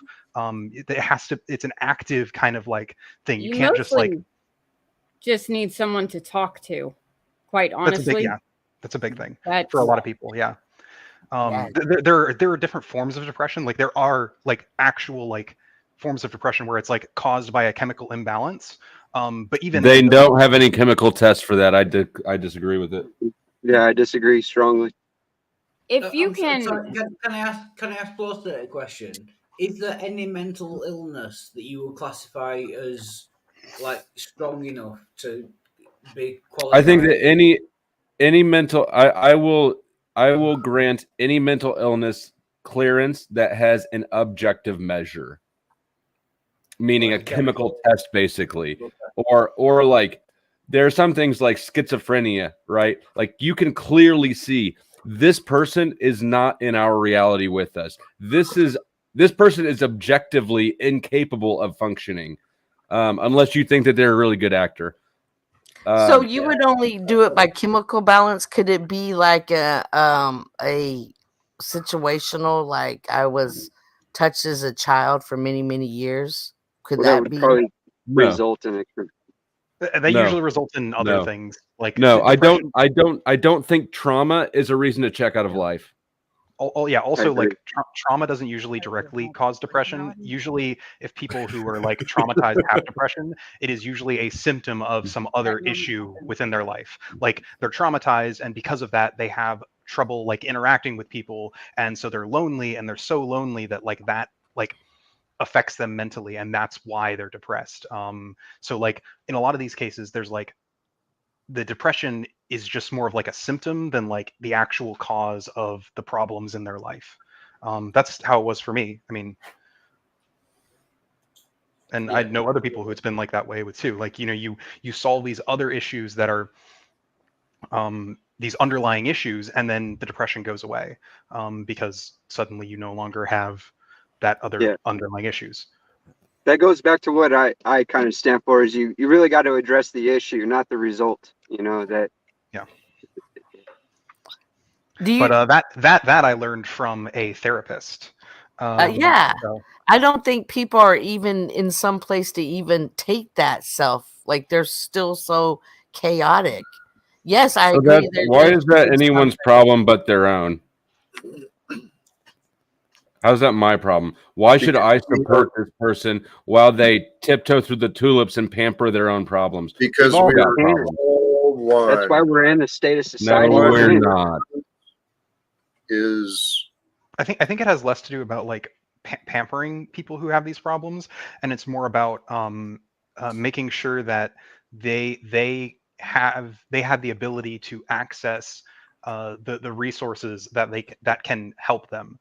Though, I mean, again, like this kind of goes back to you can't really solve depression unless you want to solve it. Like you have to actually be willing to like put in the effort yourself. Right. Like I think we got to go back and teach these life skills. We have to teach these skills to the youth. We have to teach these, you know, understanding. Look at what you're doing to Miss Flo. Do that thing with your face. You don't think we should teach these kids confidence? We should go back and teach it all you want. But the whole thing, like, I don't know, he just said we're all one. We are not all one. That would assume that these people want to get better. Not everybody that is depressed, and like that's how they are and who they are, and unless they reach out and try to fix themselves, they're not going to fix themselves because it's what's working for them. Yeah. So I think everyone gets depressed. You know, everyone Well, experiences everyone depression. has. So yeah. That's tricky with depression, saying that not everyone with depression wants to get better. I mean, that's obvious because that's one of the things with depression. Yeah, absolutely. Yeah. I agree Yeah. with that. Then And then they need people within their life to push them to get better. Then that's like the big deciding factor for people with depression. Like that's how it was for me. Oh, we're in trouble now. Sorry, Jack. Well, I'd appreciate an opportunity to be included in the conversation, particularly since depression, stuff like this is what I've been studying. I understand emotions, the connections, the logic behind our thoughts and our emotions, the way they work. Depression sucks. It's a real thing. Here's something we've got to realize, though. We are spiritual beings. The spirit of depression sets into a person, right? The spirit of fear, the spirit of anger sets into people. That is not who we are, but that's what this society enables. What about people who are spiritual on the dark side? But I'm suggesting, actually, yes, we are here to bring the darkness into the light. We are here to help each other out of the darkness. When we see someone with some depression, with some anger, we can do our best, clumsily, right? Imperfectly. We can do our best to try and meet others with their depression, meet others with their anger, with their fears, to try and help them, because we are all in this together.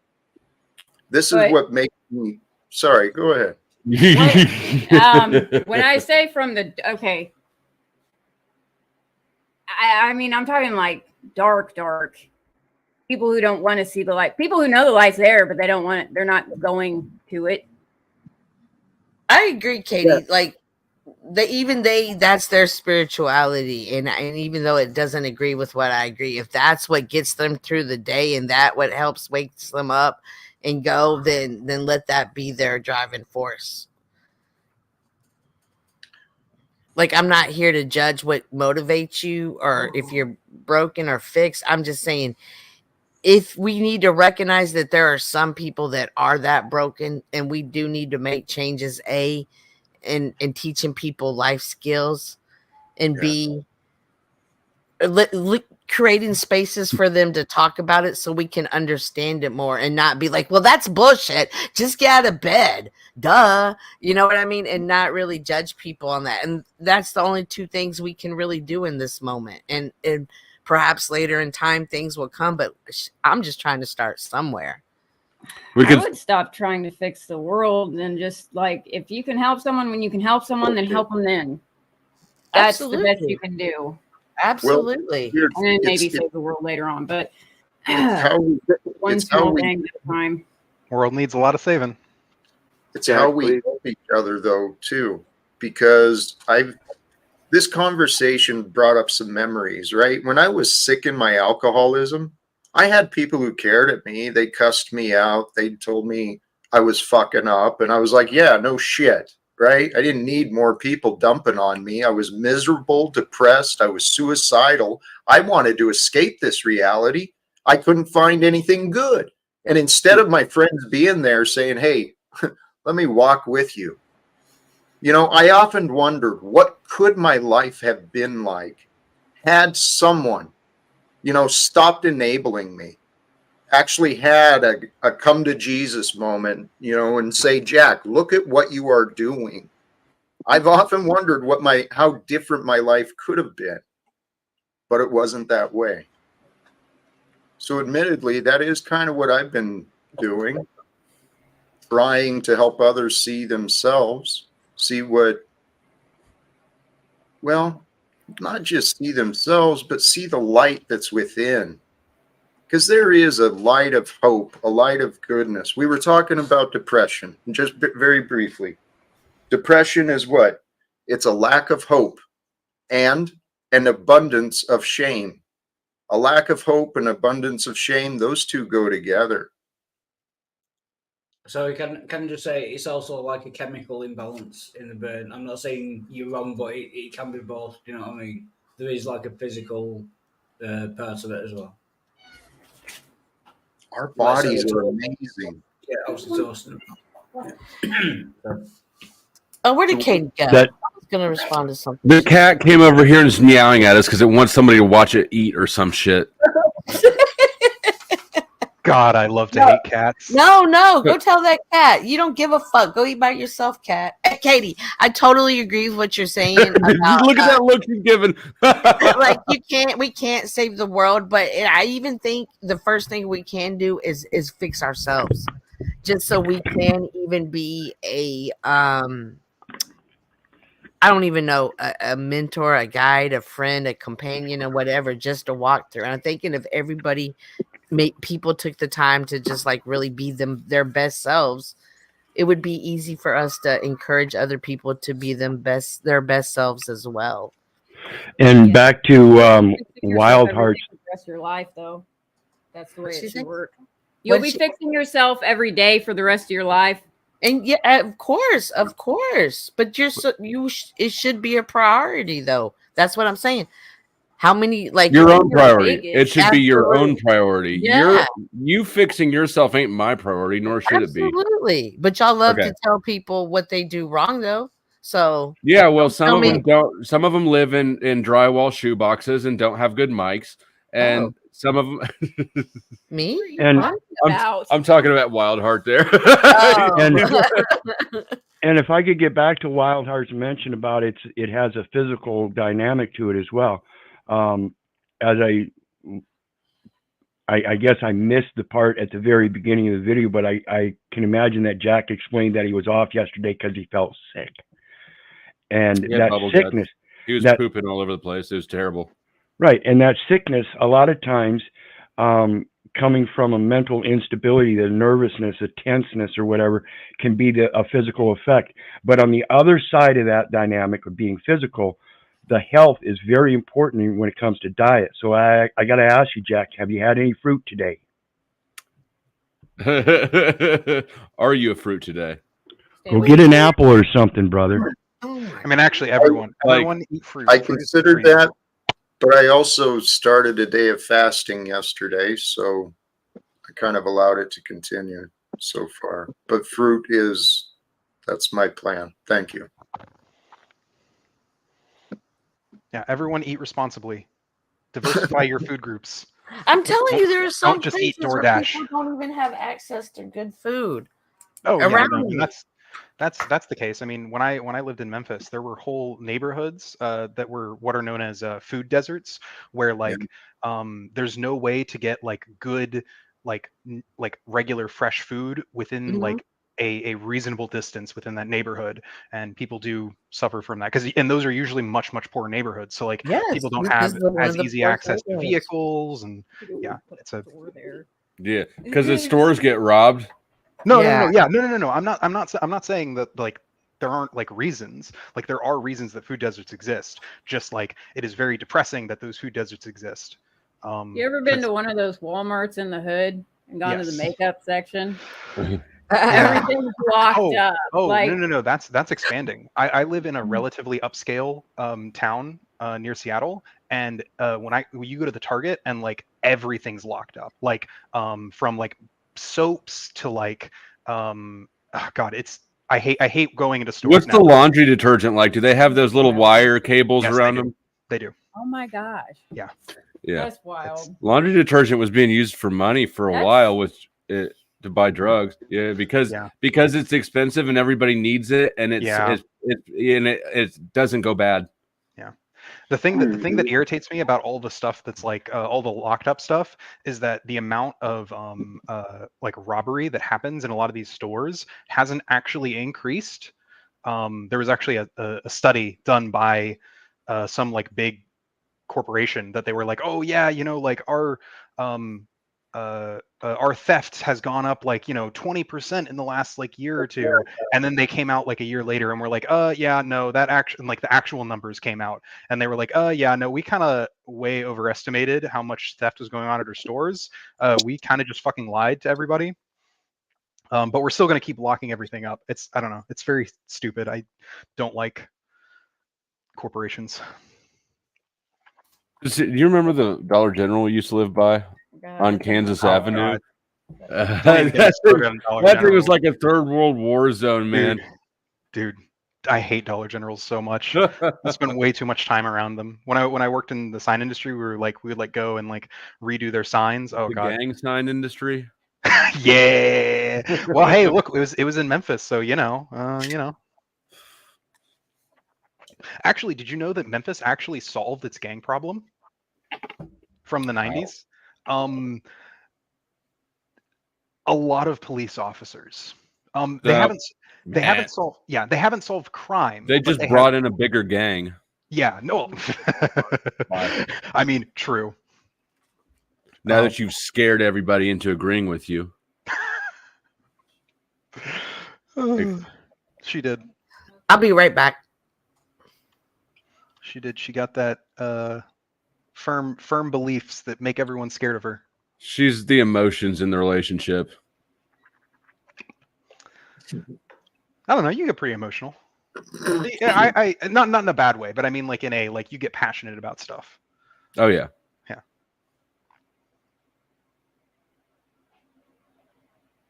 Sorry, I just kind of entirely killed the conversation. No, you didn't. Jack's face did. Nah, Jack, we're just giving you shit. I was just where this conversation was going, emotion versus what? Logic, reasoning. Logic and reasoning has been distorted. It's been manipulated against us because we all possess logic and reasoning. Yeah, We all do we? We all do to varying degrees. Now, whether we exercise our logic and reasoning as often as we can or as well as we can, that's a different story. Because back to the topic of depression and what Cynthia's saying about helping others understand. These bodies, these minds we have been given, there is something divinely purposeful about our design and how we are. And I've been learning from and listening to, trying to absorb as much esoteric and mystical knowledge as I can. The idea of God fascinates me. And the way I see we can learn about God is through what God has been creating. That's us. That's you and me. The idea of depression, what I wrote down, patterns of thoughts. Patterns of thoughts create what we experience, particularly in depression, states of depression. And, we can make ourselves feel entirely small through the power of our mind. But we've also got that inverted capacity too. And the spirit of who we are, it's got no worries. It's got no cares. It's got no desires at all. It is desire.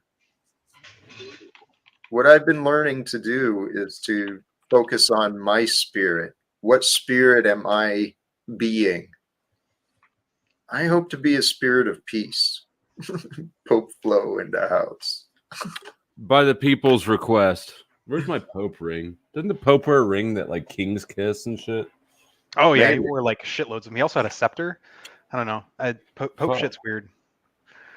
Yeah, if you know Sanity Machine, King Steven, he last time he unblocked me for like 3 seconds last week, and I went up on his panel, and he's downstage me. He's going, I'm the king. And then when he finally resurfaced me, I was like, yeah, but the king only rules by the pleasure of the church, motherfucker. And then he banned me for good. See, that actually also reminds me, the most base thing Napoleon ever did was to crown himself emperor. Okay, Napoleon was kind of a piece of shit, but like also imagine being that much of a fucking dog. Like literally centuries of Europeans going about like, oh yeah, no, the Pope has to crown you. The Pope has to crown you. Napoleon go like, nope, bitches, I took this crown. I expect to see Jack Talcott do that one day at the UN. I'm not here by the mandate of a pope or the people. I took it. Mitch, you're not eating ribeye, are you? Okay. No, rotisserie chicken. It was fucking worrying me that you were getting hopped up on that ribeye again. Oh god. I miss good ribeye. Dude, rotisserie chicken though is pretty bomb. Dude, Costco sells a $5 rotisserie chicken. The full rotisserie chicken. Oh. I thought today was Tuesday, but Whole Foods offers $2 off. It's a good chicken for $6.99 usually, but I paid $9 today. $9 for a chicken ain't bad. I mean, you can't buy a live chick for $5. I don't know how the fuck they give you a whole cooked chicken. Well, I went to it's a school loss leader factory. Yeah, I went to school next to a chicken factory. A lot of chickens. That's how they do it. Shitloads. Like, I mean, like semi trucks that are loaded down with these crates full of chickens, like to where like you can see the chickens like sort of like bursting out of the cages because like they're packed in there so dense. I bet that's disgusting. Oh, it's really disgusting. It would like on Sundays when they would run the factory to like make chicken nuggets, it would smell, the entire town would smell disgusting. Chicken nuggets are hella sus. Oh no, they're definitely sus. I mean, I still love McDonald's chicken nuggets. Like they're still mwah, but like they're disgusting and gross. And I haven't eaten McDonald's in like 4 years. I mean, good on you. I'm pretty sure that at least the McRibs are made out of human meat. You know what? Maybe. And they're all like the lowest tier employee that they just like pushed into a meat grinder. That's what happened. Well, so I did a little bit of research into McDonald's meat, right? Because every McDouble wrapper says 100% American raised beef, right? So I did a little research. Now McDonald's does have cattle farms. When they process, they slaughter them, then they ship them over to East Asia to process. And whatever comes back and gets made into McDonald's burgers, I don't think it's cows. I think that if you've got that big of a population in East Asia, you're not going to let that commodity go to waste. That's just my thoughts, but call me a capitalist. I mean, a lot of what they do is they'll like take the meat and they'll like throw in like gristle. They'll grind up the bones because like bone marrow actually is edible. So like they'll grind up the bones to add in. They'll it's gross. I've looked into it a little bit, but I'm worried that if I look too much into like meat industry stuff, that I'll like have to force myself to become a vegan because of it, and I don't want to give up meat. Yeah, I know. When you look at the truth, you'll see the value of being vegan. Yeah. No, I still am suspicious of Jack's veganism because he doesn't look sickly enough to be a vegan. There's this certain like this sunken eye, damn near dead look that most vegans have. Jack's not there. I got the spirit keeping me going, man. Yeah, the spirit of those animals you eat on the sideline. No. I've been considering the logic behind breatharian. Oh my God, Jack. Come on. I could see it. I could see Look it. at Mitch's face. Mitch is all hopped up on that chicken now, and you're thinking that breatharian shit. You gonna start sunning your asshole too? I already Wait, how do you sound Every your chance asshole? I get. How do you sun your asshole? You lay on your back and you flip your legs up over your head naked, and you let the sun beat your asshole. Oh, okay. Oh, sun your asshole. I thought you were talking about sound, like sounding. Yeah, Oh no. God, no. I was like, no, other hole, Flo. You're Oh, the other hole, Flo. talk about like the worst sounding of all fetishes. Oh yeah, no, it's I've had catheters before, and I'm gonna be real, like Whatever you're about to say, we don't want to hear it. not fun. Probably the least fun part of going to a hospital. Well, second least fun. It The hurts first- so good. No, it hurts so bad. The second worst part is when you leave the hospital and they give you your bill. That's the second worst part. At least they don't jam the bill in your pee hole. You know what? You know what? Fair. It always could be worse. What's the thing? It's like you're born screaming, you live life, and then you die. You're put in the ground, and the worms eat your body, and be happy that it happens in that order. Yeah. Okay. I hadn't heard that, but it makes sense. Yeah.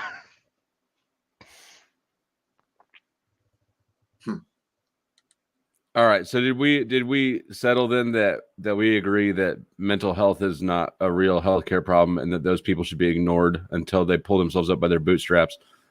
No. I don't think No. they shouldn't be ignored. Jack. That pull themselves up by their bootstraps is another lie. I mean, it's literally not possible to pull yourself up by your bootstraps. You are not allowed to pull your hair back into a man bun while you're disagreeing with me, Jack. That's cheating. It's against regulation. Mental health is a real issue. I'm real passionate about it, but my idea on it is the problem is how it's treated and perceived. If we can fix that, then I think the treatment causes far more. I mean, and that's why she's so passionate about it. Her sister got on antidepressants, and then a few months later, she was swinging from a tree. So, yeah. Oh, treatment doesn't just include like medical treatment. I mean, treatment also includes like therapy, and I think therapy is like probably the most important, if not like the best treatment for a lot of, or at least it's the best first step. Like, there's no way to even start to live your life better until you start talking to somebody about it. You know, it's like it's a necessary step. It is. Sometimes the only step you need to take, but you know, that's sort of like an individual case by case thing. This world we were born into, it's real easy to get caught up in these illusions about what we can and cannot do. And the idea of asking for help, sometimes it's challenging. You know, it's challenging to know, when should I ask for help? When should I just push through it? When should I, you know, it's hard to know. It's hard to know how to be human. Life can only be understood backwards, but has to be lived forwards. Isn't that the truth? Oh, who the fuck said that? I feel like I know who said that. I saw it on a meme. But it's true. Yeah, no, it is. George Washington, I think, if the meme is correct. Or it's like, don't believe everything you say on the internet from Abe Lincoln. Right. It's really easy, though, to get fixated on the past and to lose sight of the future, to lose sight of the present even. That's what depression, I think, really is. And PTSD, we're carrying around these moments from the past. We've created these anchors, mental anchors within ourselves that we keep resorting to, keep returning to. The self-deprecating, the self-limiting beliefs. The world has Do you think PTSD is a disorder? I have an issue with its existence at all. I know it's real. I know people suffer from real feeling trauma. Yes.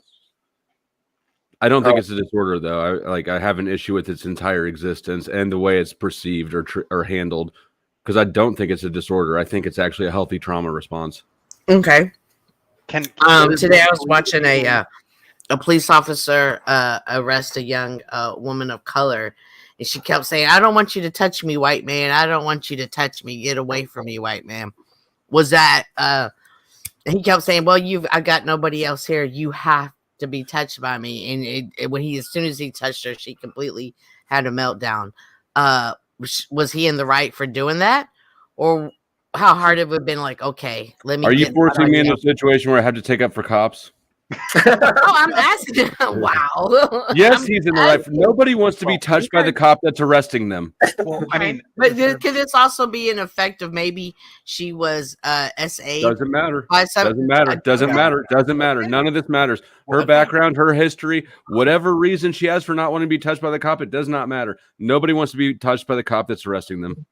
It goes to the concept that just because somebody else traumatized you, that event is going to happen again. That's a fear-based mechanism. And so we have to get beyond the fear and realize that not everybody is the same. Just Okay. because he's a white man doesn't mean he's going to abuse her in any way because And- some other white man did. It's not going to And so we repeat should And itself. the just fact, we should the- neglect that and be like, hey, you No, just I'm got to saying get past it when we're going to touch you when we want to touch you. And it is what the it is. fact that she said white man makes me think she's playing a game. She was playing Right. both angles there, white and man. a mental game, and that's the response mechanism, is to get into that mental state, stay in that emotional state, and get rid of the reason and logic. And that's the problem. Nobody's using reason and logic. They're using their damn emotions. And I've got to apologize to everybody. I've been guilty of that for quite some time We in this know. panel verse. And I'm understand when I started doing my videos, it was just me doing my videos. I didn't have to interact. When I got on these panels, that interaction, it's a totally new interaction to me, and I behave just like everybody else. I know this is a false metaverse, so my ego went, I understand that. I do that self-reflection. I think that's what's missing in most people. You don't need somebody else to do it for you, and you can't have anybody else do it for you. It's your soul impotence that has to overcome that. You have to be able to think for yourself. Pure and simple. yeah, but you have to be given, like, you have to also, in a lot of those cases, like, I don't know about that lady that Cynthia was talking about. She may have been, had a trauma response. She may have been on drugs. Okay, I've known people who've been on drugs and don't want to be touched. So I can't, like, maybe that was it. But I think the point is that we need to treat trauma responses the way they ought to be treated, and not just like it's Ignoring any them. other thing. Otherwise, you're I just don't think enabling that's the always problem. case. You're really Well, just not if enabling. not if you're assisting the person in, like, figuring out how to live their life Right. with that trauma response, which is, I think, the thing that needs to happen. I know like, Jack wants to talk, but I really wanted to hit on something that El Perro said, and I'll be quick. Jack, is that none of us are truly independent. We came out. We need some sort of, like, information. We need other people. We're not just gonna figure this shit out on our own. So, like, we do need healthy environments to where we can grow. But by that, I just I really want to touch on my original point, which was that real quick, is that we got to address the trauma, not the response, because you're just enabling the trauma response to continue, if not get worse. I think I agree with you. And with what he was saying as well, or maybe it was something you said. Someone said something about we've got to do a better job of thinking things through, more logic and reasoning, overcoming the emotions. What really helps a man or a woman think better is when they've got good examples. Not everyone has good examples growing up. I mean, or if they do have good examples around them, maybe it's, I don't know. Myself, I had examples of angry people. So I grew up normalized with anger. And that anger pushes people away. We push people away because we're angry, and then we feel alone. And then when we feel alone, we feel kind of helpless because we've only got our mind to deal with. There is so much to be said about healthy relationships, genuine, authentic connection with other human beings. It's an important aspect of life, which brings in more, that guy was listening to. 4 years in solitary confinement. We got to do something about these prison systems. We got to do something about the education systems, the healthcare systems. There's a lot of shit to do in this world, man. Solitary should be illegal, except for somebody who like the most extreme violent cases. Yeah. Amen. Yes. Solitary is like not good for people. Like already, like our justice system isn't, or our prison system isn't set up to rehabilitate prisoners, but like solitary by itself is like the thing that like it'll kill people. Like Yeah. It's if you listen to interviews with people who were in Gitmo and stuff, they'll tell you that the worst part of it was of the torture was the solitary confinement. If it wasn't for that solitary confinement and that Bible in that room, I'd have probably not made it. How long have you been? Were you in solitary, Wizard? 2 months. Very, short time compared to some. No, I was only in there 3 days, and it was enough for me to learn my lesson about acting out in jail. But I just wondering. I've noticed. I expected it longer because I've noticed that 3 months seems to be the point when somebody's been in solitary for 3 months or longer. It's like they never get that screw back. I don't know what I'd have done without the Bible. Yeah. That was that's all you got, right? Did you get books? Nope. Bible, and that's it. Yeah. Bible and writing paper. Yeah. No, actually, this is a problem also not just in solitary, but in prisons broadly. Allowing books in, like, there's a bunch of like prisons that like have sort of like inconsistent bannings. Like they'll ban certain books, but they won't ban identical book, but like a different printing. And it's like there's no real rhyme or reason as to what they do and don't allow. It's kind of frustrating because like I did my dad was on like this committee that like did this thing where they tried to rehabilitate people after they would come out, and like figuring out the best way to like rehabilitate people. And like one of the things they found in their sort of case study was that people who Lib, I gotta stop you right there. Especially Jax.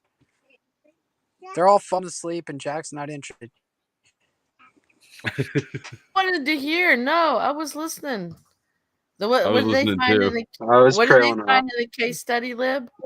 Yeah, no, what they found is that people, so prisoners who engaged in reading, who engaged in the any of the systems that like were like job training programs or something like within the prison system, when they got out, they were much better equipped, and they not only were they better equipped to live good lives, but their recidivism rate went down dramatically, like astronomically. But and we need that for our youth. For our young adults. Yeah, but despite that, like there's still the prison system is still super fucked up, even though we know what creates better outcomes. But ask Lib why I love Obama. I don't love Obama. Actually, I'm not really that big of a fan. I didn't vote for him because I was a child when he was elected. Both times. I'm 27. I'm pretty young. Oh, has it been that long? It's been a long time. Damn, it's been a long time. I'm fucking old. You are old. And Jack, you're really old. Hey. Oh, I know, man. Sincerely. But hey, thank you for the contribution too. Appreciate that, Sven.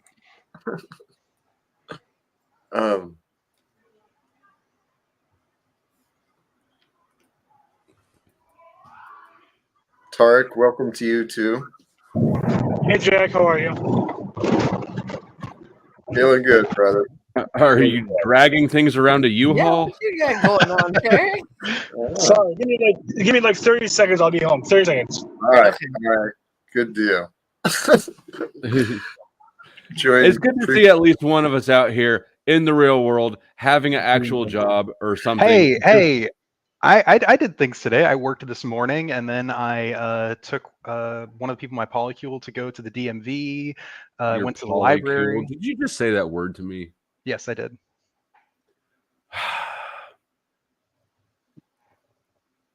Hey, I was wondering about that too.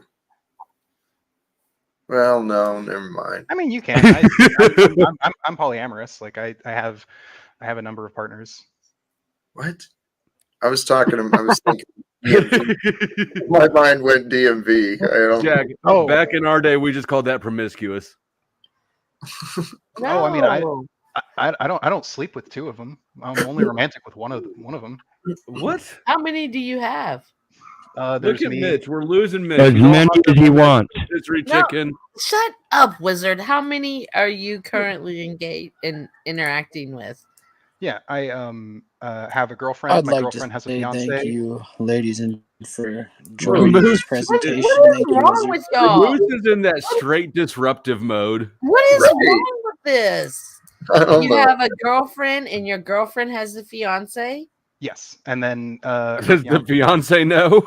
yes, and her fiance has a boyfriend, and I am romantic with my girlfriend, but I'm not romantic with her fiance or their boyfriend.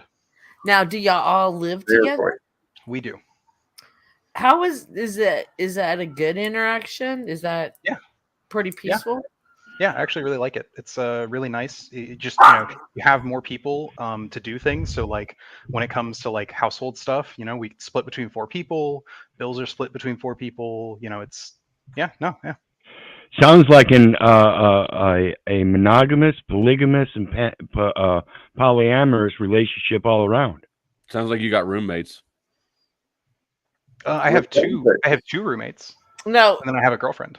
Does everyone sleep in their own quarters?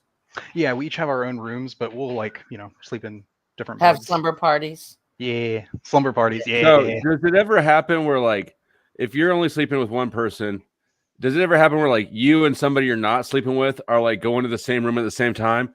And it's like me first. No, me first. Do you ever get in me first? Nah, but that's largely because we do a lot of like communication. It's really important to have. I mean, Do you have a dry erase board with a schedule? We do actually. No. For who gets to sleep with who? Well, it's an app, but yes. That's fantastic. This is our calendar app. Yeah. You need Jesus. I've got him. He loves me. He The loves flow, you. I'm not even Christian, and I gotta say, you need Jesus. So, Lib, are you gonna be the best man at their wedding? Like, how is the marriage gonna affect y'all's relationship?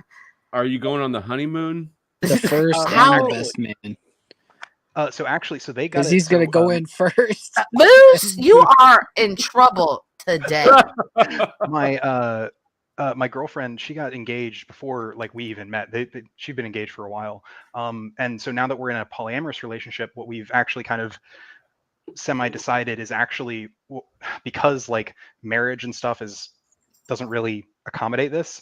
And we do all want to like live for the rest of our lives together, ideally. We're probably there's some like you can incorporate an LLC, and that way you can get some of the benefits of like being together, some of the benefits of a marriage, not all of them, but some of them. So you're incorporating your polycule instead of their marriage? Yes. Okay. Does the fiance, does the dude, your girlfriend's fiance, does he bang other chicks, or did she just go, you know what, meh? No, they were polyamorous before, and we don't actually. None of us currently have any partners outside of the polycule. Not that we're like, not that we're like we won't, but like we currently don't. That's what I was just about to ask next. Is the polycule closed for business? Not closed for business, but more so like we have 4 people, we all live together, and like we know that we want to live together. Any other partners we might have, who knows? But Jack, this is your opportunity. Put up that man bun. Is your opportunity. You can be the girlfriend's fiance's boyfriend's friend that just needs a place to stay. There you Man, go. could you imagine that Jack Talcott slot on the app? That thing would be blowing up. It'd be booked out for months. Listen, Jack just needs to know how to cohabitate.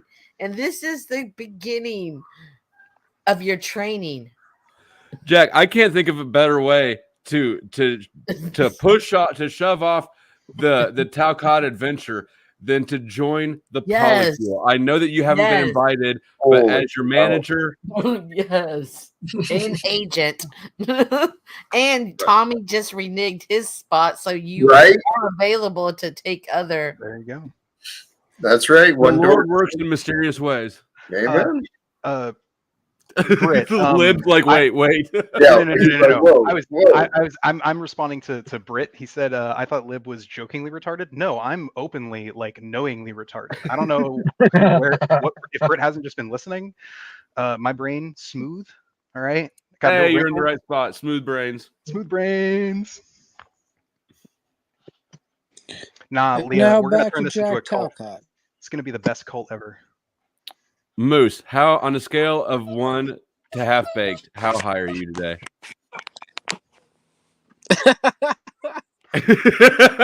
Moose isn't high. He's drunk on lemonade. That's not that O'Shea brand lemonade, is it? Don't Yep. drink that. I think all that got confiscated in the bust. Do you think it's in evidence with little tags on it? Like, this jug 1, this jug 2. We got to test them all for Fent. Oh God. That is so gross, y'all. That is so fucking gross. How stoned are we? Not stoned enough. I'm dead ass sober. Yeah, I am too. And you know, I noticed something though. The more sober I am, the weirder I am. Yeah, I've noticed that too. Actually, No. I just mentioned this actually earlier today on Just Stream because we were talking about like And autism, the and truth. from what I've like seen in myself and other autistic people is that being like not sober, like either drunk or like high or whatever, helps you to like mask your autism. So Helps you you're to saying I'm autistic? No, I don't think so. But I know But for if me, I like, am autistic, then Cynthia will advocate for me to not ever have to do anything for myself ever. So Yes. Apparently, I will. I mean, arguably, actually, some autistic people are like do have it like to a degree where like it's actually very difficult for them to live by themselves and stuff like that.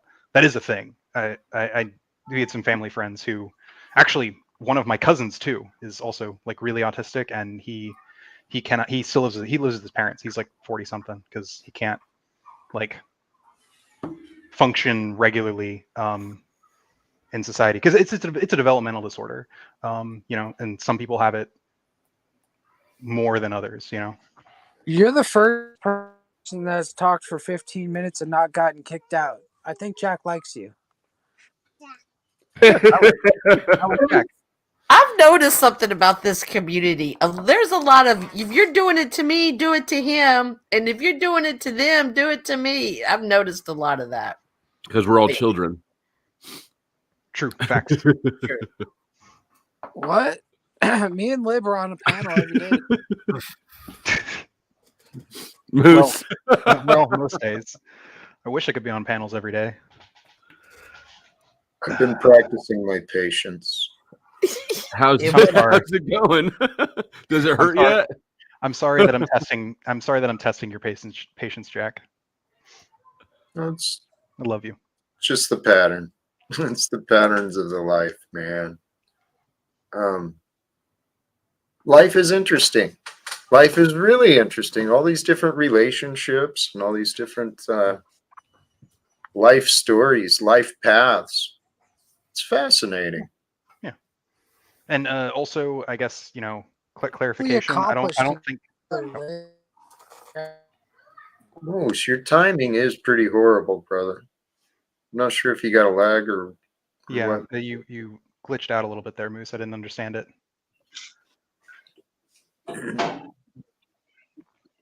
I would have answered your question though.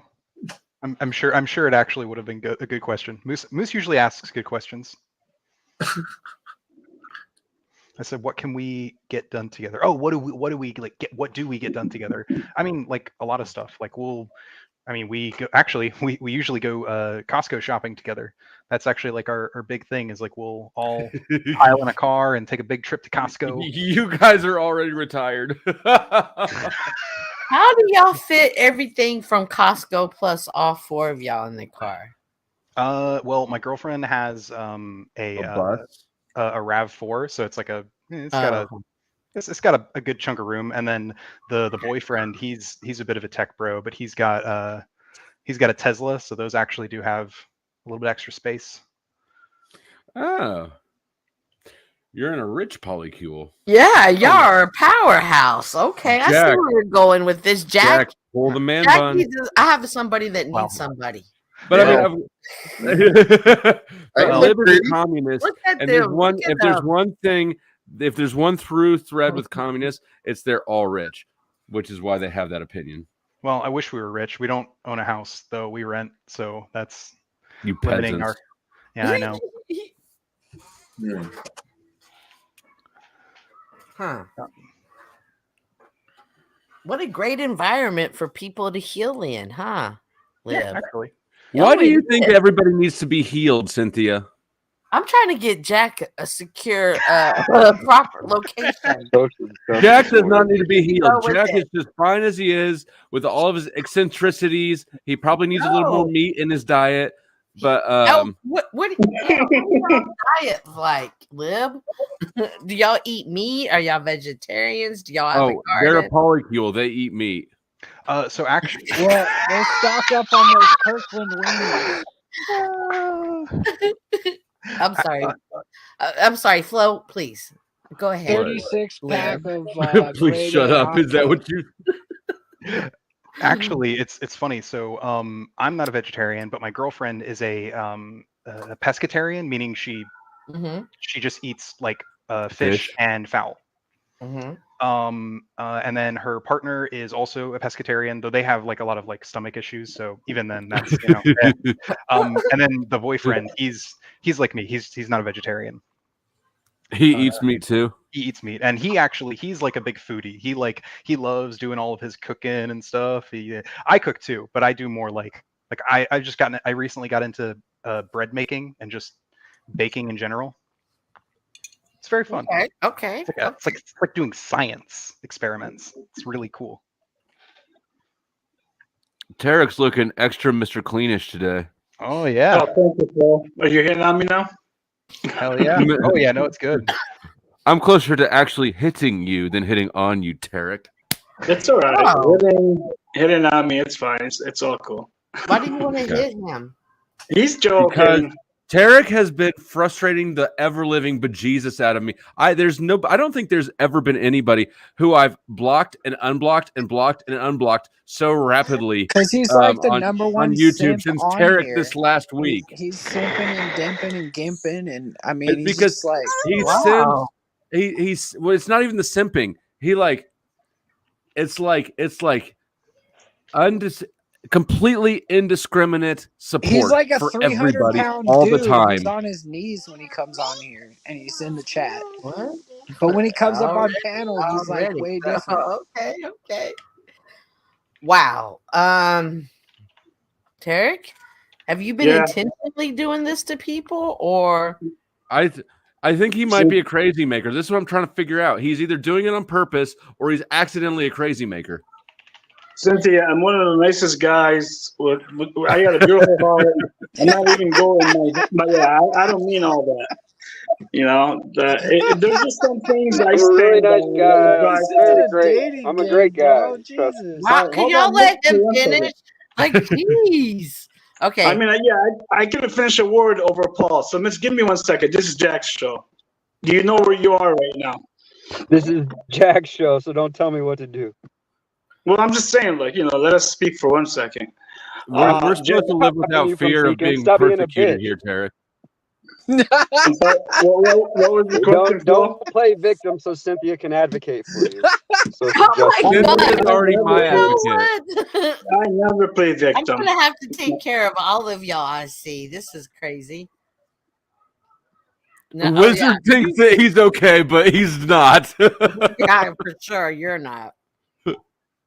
Yeah, All right, Wizard. Tarek, go ahead. Sorry for all the chaos. No, you're fine. No. I heard because I was traveling and I heard the subject was about depression, and I heard you say post state that you don't even think PTSD even exists. Is that true? I've been. I took a test when I got to rehab. I took a test where I supposedly have it. I don't think it's real. I don't think it's a disorder. I think it's a normal Clinically trauma diagnosed. response. It's not real. It's a trauma response is his point. Right. I think It's that not a there are trauma disorder. responses, but they're not disorders. They're actually healthy responses. Like, so people that go to war, for example, they go through like stuff that's really bad. Would you consider that disorder or trauma or PTSD? I consider that trauma. I think that's a healthy response to trauma, right? A disorder would be if you didn't have any response to it.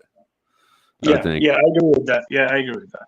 That's all I want to ask, because I've been through some of that stuff, and it does, like you said, it does have some trauma sometimes. Yeah. Yeah, I think trauma is a real thing, but I don't think trauma is an illness or a disorder. I think it's just like I don't think depression, I don't think emotions or trauma are disorders. I think that they're real things and they're healthy responses actually to the circumstances. Yeah. No, good point. Good point. So are you still blacklisting me since I didn't actually apologize to Lindsay, but we're cool now, or since she's cool, No. are you? No, Flo, it's like for me, I don't, between men, we don't need no apology. But for Lindsay, I thought you Please should have gave just her be one. respectful to women, Flo. That's all I'm asking. No, All I that has said was nothing to sucking do. my dick. I thought that was Yeah. No, we're good. wizard. No, we're good. There you go. Look at That was Margo. between- As a grief counselor, Margo completely agrees with Flo. Thank you, Margo. This is why you're my other girlfriend. When you have social justice warriors, you end up with Tarek, who's like a free speech advocate, rights and freedoms guy, or whatever, and then has problems with Flo telling someone to suck his dick. I Mitch, it thought wasn't that's about all the that most of these people want to hear, really. Like, I mean, yeah, I want the invitation. I mean, what? I tried to extend the invitation on Jack's behalf to you, but And just to reply to Mitch, I don't have a problem with anybody speaking that way sometimes, even though it's just a bit non-bit, whatever. But it was the content, and it was also the subject was a little touchy. That's why it wasn't a regular subject. That's why. That's all. No big deal. Water under the bridge.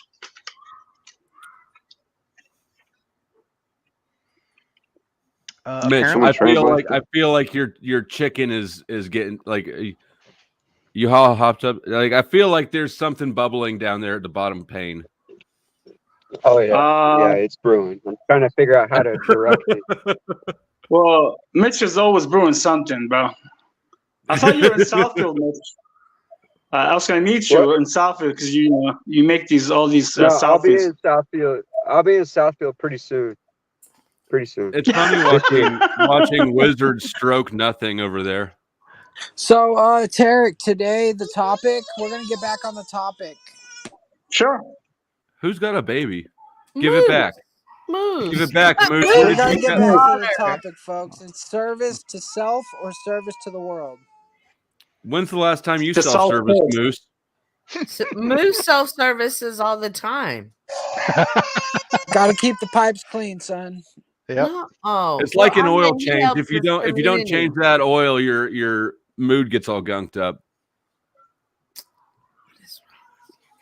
Jack's about to We heard explode. that. We can hear that, Cynthia. There's nothing wrong with us. Except for Oh, this. Actually, there is something wrong with us. We need your advocacy and compassion and sympathy. All of us have dry spell trauma. Blue ball. It's frequently called blue balls. I like Uh-huh. Tarek. I like Mhm. Lib. No comment on Hell yeah. Wizard. Moose. Oh, Jack. I like Wizard. Flo. What about us? I'll be y'all's advocate. Okay, you're not going to advocate for Wizard? No. Is he the only I one? thought, hey Flo, I tried to go today because I was trying to give Wizard advice a little bit to go up on the panel and speak to Paul because to be honest, he's been chatting a lot in the chat, saying stuff, and he won't just talk to Paul. So I thought that was a little bit childish. I get up there and I get fucking trashed, timed out, you name it, but it is what it is. Because you're a bitch. Yeah, I'm not a bitch, man. But let's get back to the subject, Jack. Hey, actually, I'm curious. Since Margo is down in the chat, if you're available, please, I'd love to know what you learned you said you had to deal with a tenant and an eviction. I would love to learn what you learned in Washington State and maybe know what my option is. Wizard, pipe down. That's cute. I can tell you I right love now, what's going to happen is if the sheriffs have to enforce the eviction, then they'll, and you don't, comply, they'll arrest you for trespassing because it's not your property. Yeah. Yeah. I'm wondering timelines though. Uh, How long the Depends. process is. It, Oh, well, there she goes. it depends on your jurisdiction, really. Is the big thing. Well, here she says she was able to get them out in 30 days. And I talked to the property guy, management guy today. It's their business. I'm sure he knows what they're doing. They're sounds like it would be pretty quick. Hi, Hey, Jack. Mark. Blessings. Blessings to you. So, right now in Washington, there's been so many people that have tried to use COVID as an excuse to remain in places. Margo, not to interrupt you, I just want to say it's an honor. It's an honor. Oh, thanks. Anyway, it's an honor to be up on panel actually today because my second boyfriend Flo is here. Hey. So Jack, all I had to do was Wait, who's your send first boyfriend? my first boyfriend, my dog. That's fine. Okay. I'm cool now. For a second, I thought we might be sucked into Lib's polycule somehow by osmosis or exposure. No, it's few people are as cool as me. All right, go ahead. Go ahead. I didn't mean to interrupt. I just got jealousy for a minute. That's okay. That's okay. All I had to do was send a certified letter stating that they needed to be off the premises. Margo, within the floor 30 is days. yours. I'm trying to talk. I think he's either got a bad electronic connection or a bad connection in his brain. I kind of lean towards the one in his brain. So just sorry for the interruption. Please, Margo. That's continue. okay. I just had to send them a certified letter stating that they needed to be off the premises within 30 days or they would be charged with trespassing. Yeah, I'm sure I'll get something like that soon.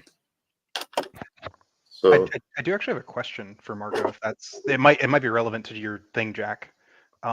Which is I know you sent the letter, but like, is there like a certain process you have to go for with the police department? Like, do you just have to give them a call, or do you have to like set this up in advance? Or do you know? Well, mine didn't get to that point. Okay. But I also have relatives that are in law enforcement in Spokane, so they were aware of the situation and they knew of the certified letter. But again, the tenants moved out easily and actually cleaned my condo. So I was very fortunate. Honestly, that's very nice of them. That's like actually really nice of them. There's no reason to be, as long as you're professional and go through the right channels, it's one of those things where no one wins if you're out of control. Karma will always get you, I think. Mm-hmm. Yeah. But Jack, I would have a backup plan. I'd be ready. Well, he's joining a polycule. I don't know if you heard. Oh, okay. Jack is Lib's girlfriend's fiance's boyfriend's friend. mm-hmm. Okay, Lib, I feel weird asking this, but I don't know how to resolve this question in my head. How many people of the 4 in this house were born with penises? 3. Okay. Who's the actual female? I'll let you decide. I'll leave it. I'll leave it open to Okay, the it's the panel to figure out. girlfriend has a boyfriend, so it's got to be the boyfriend has a friend. That's your friend, Jack. What happened? Cynthia just did some Rain Man math in her head that I didn't even follow. Okay, so we know that Lib is a gentleman who is transed into a woman that has a girlfriend that is the same, so that's the male. But he keeps saying, "My girlfriend has a the fiance." Is It sounds like a fiance throuple male to or me. female? I think it's a throuple.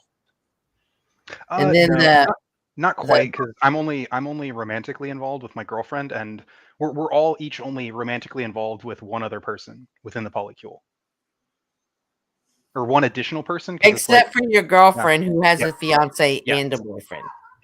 No, my girlfriend doesn't have a boyfriend as You well. The boyfriend, is you. That's a girlfriend. sure, it's yeah. Yeah. Sorry, that's my bad. Wait, what? So Jack is going to live with them? Where does Moose come into play here?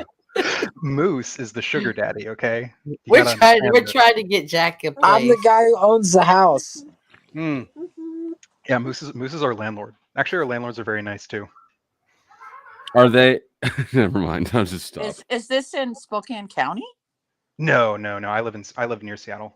Oh, okay. Well, that makes more sense. Not in Seattle, but outside of it. No, I love Washington State though. I'm not from here, so it's actually pretty nice. Where did you reside prior? East Tennessee or West Tennessee. Sorry. Can't you hear his drawl? Can't God hear my drawl. bless your heart. Bless your heart. You want Well, some I don't want sweet to tea? Is he an Alabama boy? Oh God, He just fuck said no. I Memphis. fucking You know where hate Memphis Alabama. is? Yeah, I've never been to Alabama. That state scares me. It should. It's awful. There's nothing there. Oh wait, Spring Hill is a very nice college. Besides horror stories. Birmingham is like a city, and it's really small, and that's like the biggest place in Alabama. Every time I read anything about what happened in Alabama, it's either college football or it's like one inmate was eaten by the other inmate. No, you're thinking of Florida, Flo. You're thinking. No, I've been to Florida a lot. I'm cool with Florida. Me and Florida get along. Atlanta creeps me out, but I can deal with it. But Alabama and Mississippi, I don't know. Those seem like dangerous places. I'll drive around to Mardi Gras from Florida. Mississippi's not dangerous. You just don't want to go there because it's bad. I don't want to go to Arkansas either. I think Arkansas sounds kind of scary. Arkansas is beautiful, actually. It is gorgeous. Okay, all right. I'll take it off my blacklist. There are definitely grimy parts of Arkansas, but I really like it. I'm from Missouri. I'm a Missouri boy, so Arkansas is pretty comfortable to me. I was going to say I love the Ozarks, brother. Yep. I spent 2 years down there running around the creeks and rivers, and I'm telling you what, it's some of the most beautiful country and some of the cleanest water you'll find in the world. I liked that show. That was a great show. Probably once a month, I get on some sort of and I start looking at lots. You can get a lot at the Ozarks for pretty fucking cheap, and it's well, because you can't build on it, right? Sure, you can. Yeah, yeah, you can, but it's there's it's strictly zoned, and most of what they've got already there is pretty well structured anyway. Why would you want to build much more? Right. I mean, it's pretty decent. Yeah. I grew up going down there to the Lake of the Ozarks. Mitch did too. Mm-hmm. Only part about like Arkansas that I'm not really a fan of is that they still have sundown towns. Like every town in Arkansas has one house that in front of it has an American flag next to a Confederate flag next to a Nazi flag. It's like oh God. They still exist down there. Are you familiar with Forest City? By name, but I don't think I've been there. Okay. My ex-wife lived there for a while. Apparently it's pretty ghetto. Yeah, there's a lot of ghetto areas and she had a son with a guy after we got divorced, and he got shot in the head. Listen, he got shot in the head by a cop at the cop's house and then had all of his charges dropped. So I don't know. Nobody really knows what happened to him. He's kind of wonky now. Well, now, Flo, wait a second. That kind of sounds like a story that you were saying last night about when you were in some dude's house drinking a beer and a cop went walked in and Yeah, sold totally different stories. Oh, Yeah. okay. Well, I know Un- because you didn't get shot in the head. Yeah. No, because Unfortunately, I'm not a cops moron. are- That dude is an abrasive moron. I'm just curious, like, A, what was he doing at the cop's house? B, why did he get shot in the head? And C, he had charges. He got shot in the head and then arrested, and then all of his charges got dropped. And now he's just out with no charges and a speech impediment. Oh yeah, El Pistolero. I'm sorry if I wasn't like clear. I'm talking about like Arkansas. Like every town in Arkansas has that one house that has those flags. I don't. Yeah, no, it's not in the entire South. Actually, the South is a relatively like nice place. I mean, it's kind of ghetto in a lot of places, but it's very nice. But yeah, no, there was. I remember there was a story just recently of some six deputies who in Mississippi who broke into these guys' houses and tortured them, and then shot one of them in the mouth. Yeah, they were all white and they were torturing black people. It was not a great time. But two of them got charged and are going to jail. I saw that on the news last night. Yeah. And Yeah. the four other ones actually have pleaded guilty. Yeah, they're pleading guilty, and that stuff's supposed to go down later on down line. Yeah. But fuck cops.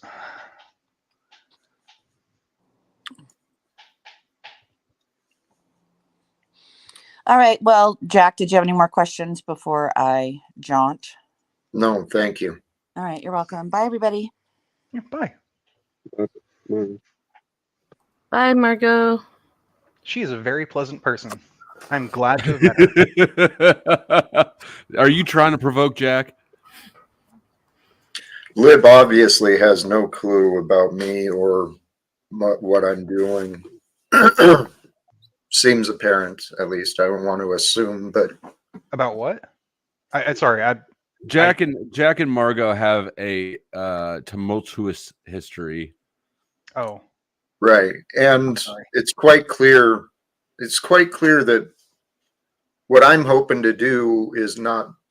It's not clearly known or understood. Okay, I've been kind of patient again today because I was gone yesterday.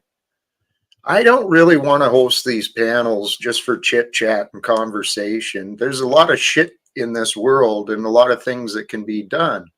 And I'd love to discuss solutions. What can we do? I mean, the idea I came up with for the topic today is service to self or the world. How are we serving the world? What are we serving the world? Are we serving the world? Is ought we serve the world one of those questions, or do you think that that's just like assumed that we ought serve the world? I have my opinion that we ought to serve the world. Yeah. Do you think we ought serve the world always at our own expense, or do you think there's like a reasonable limitation on that, or like where does individuality fit within this service to the world? Because I think I agree with you, Jack, that we ought serve the world, but like mine is tempered by like the individuals also ought serve themselves, but not at the expense of others, Yes. The way I started clearing my conscience is when an opportunity comes up, the idea comes up to help. Can I? Not do I want to? Can I? If someone is, but even when I'm stopped on the street, because I don't control who interacts with me. But if my life brings me an opportunity to serve someone, to help someone, I ask myself if I can. And then I try to, at least. And, go ahead. That's a noble way to look at it, and a healthy way to look at it, because that way you're not like constantly thinking about like, oh, ought I help the world, and then like realizing that you can't help everything, and then like falling into that spiral, but understanding that it's like, can I help in this situation? I started falling in that spiral of feeling a need a necessity. I had to help because I saw the corruption. I saw the problems. And so seeing the problems and solutions, I felt I had to do something. But the balance I've been learning is just that. Live moment by moment. If an idea comes up, can I help someone? I try to. But what I've learned too, excuses, it's excuses and blame. That is what corrupts us individually. It's what divides us collectively. And our excuses and our blame, that's the Antichrist spirit that's within us. And this idea of living to serve others, well, that's the story of the Christ. That's the whole allegory of what he was here to serve. And I think that's why we're here.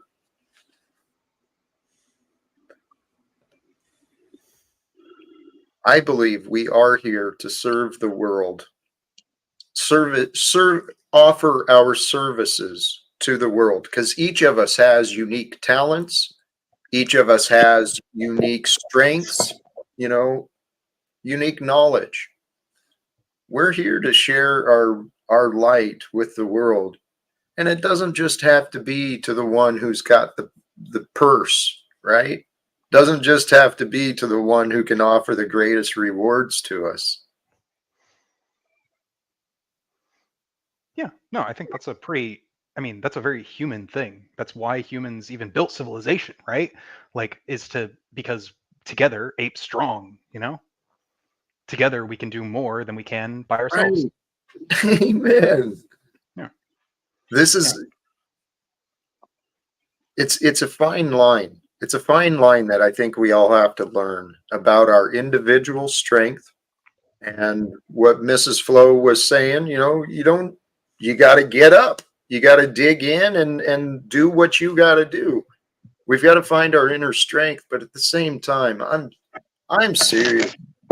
My values have totally changed from when I was addicted and miserable.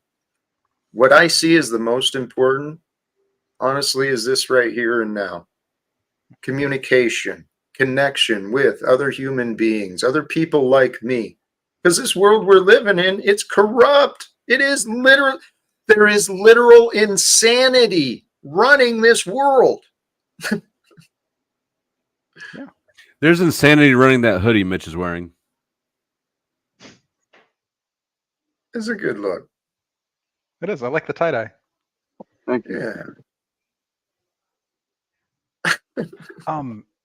But yeah, no, I agree. I think one of the of course Jack, I'm a socialist. Of course I agree. I'm very much pro the idea of serving others. I think and I'm spiritual, so yeah, I think the value of helping others is not just one that is physical and here. It's often very intangible.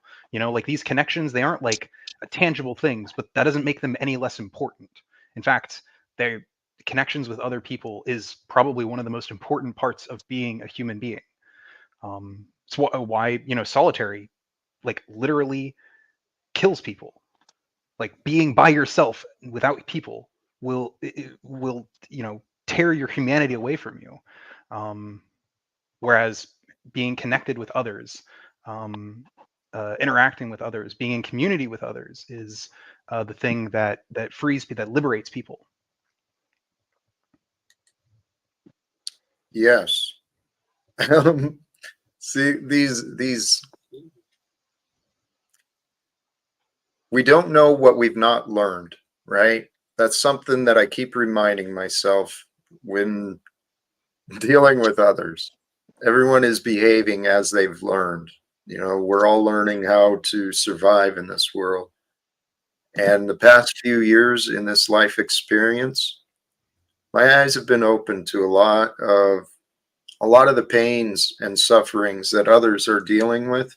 Mine were in very small ways, but I can understand. isolation, and wrongful detention, being locked up as an innocent man, being persecuted. I understand these things. And I think we're all learning these lessons for a reason. We're here to bring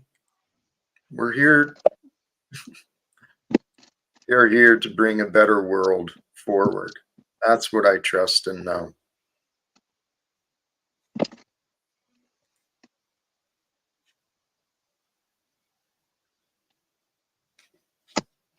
Thoughts? From people other than me, please. Because I'm just going to agree with Jack. I appreciate you, Lib. Well, yeah, Thank no. you. I mean, Jack, I think we agree on a lot of things. Yeah. No. I appreciate you. Thank you. I trust. Yeah, I agree, Here. Jack. You have to help the world, but I also agree that first it has to start with your family and your community first. Then after that, you can go to something else. I think. Like my question is, where do you start if you gotta help the world? And you start with the people around you, I think. It's how everything should be ground up, Yeah. You start by establishing connections with other people, being involved in communities around you, especially in person. I mean, like, communities online are great. I love the internet and like what this stuff brings us, but like nothing beats going in person and like talking to people. That is true. Yeah. Got another guest here. Oh. Welcome. That's pretty apprehensive. What's up, Jack? Welcome, my friend. Thanks for having me. This is crazy because me and Lib are on the panel at the same time for Raphael down there. He keeps saying that I'm Lib when I'm obviously the exact opposite of that. Yeah. What are the lessons we're learning, Jack? I just heard you say we're here to learn lessons. I want to learn some lessons. Because if you don't learn a lesson, you might be a moron. Less on. Interesting. True. Yeah. Well, every day we get to learn lessons. Or we get to repeat patterns. That's what karma is reactions. It's reenactment. So the lessons we are here to learn, honestly, I'm pretty I'm pretty confident that the lesson we're here to learn is God, right? There's a creator beyond just us that is with us and for us. And through that faith and then that understanding, I think we're supposed to then know love for one another. And with the love for one another, that's what the religions were really supposed to bring us. It wasn't supposed to be all this division and corruption. Which ones are we talking about? Well, you're just saying religions in general.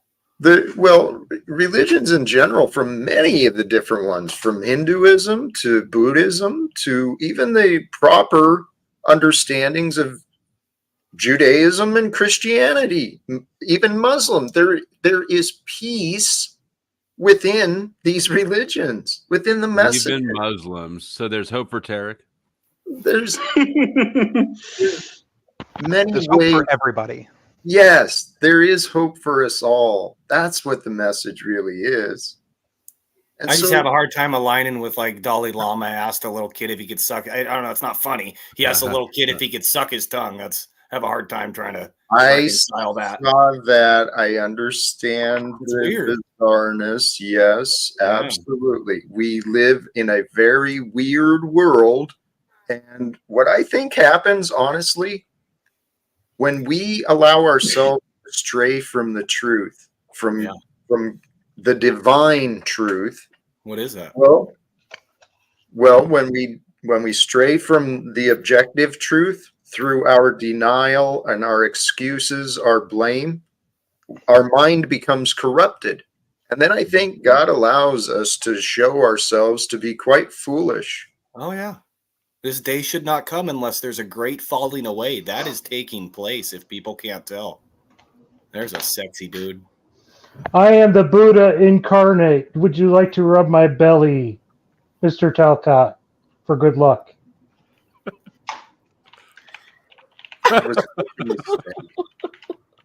It's about time you had some eye candy up here, Jack.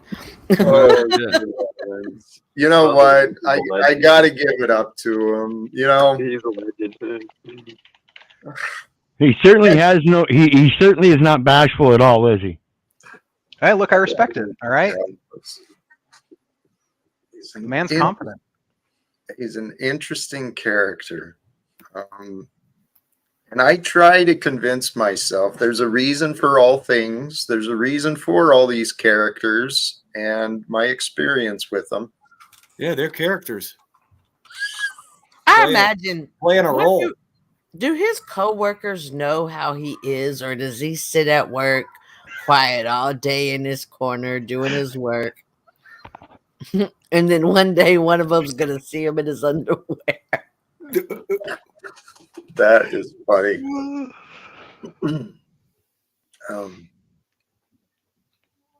Oh, here. Not sure. The mind that is corrupting all. Origin, could you rephrase that? I'm not sure I understand, but I almost thought I understood, but I don't think I quite do.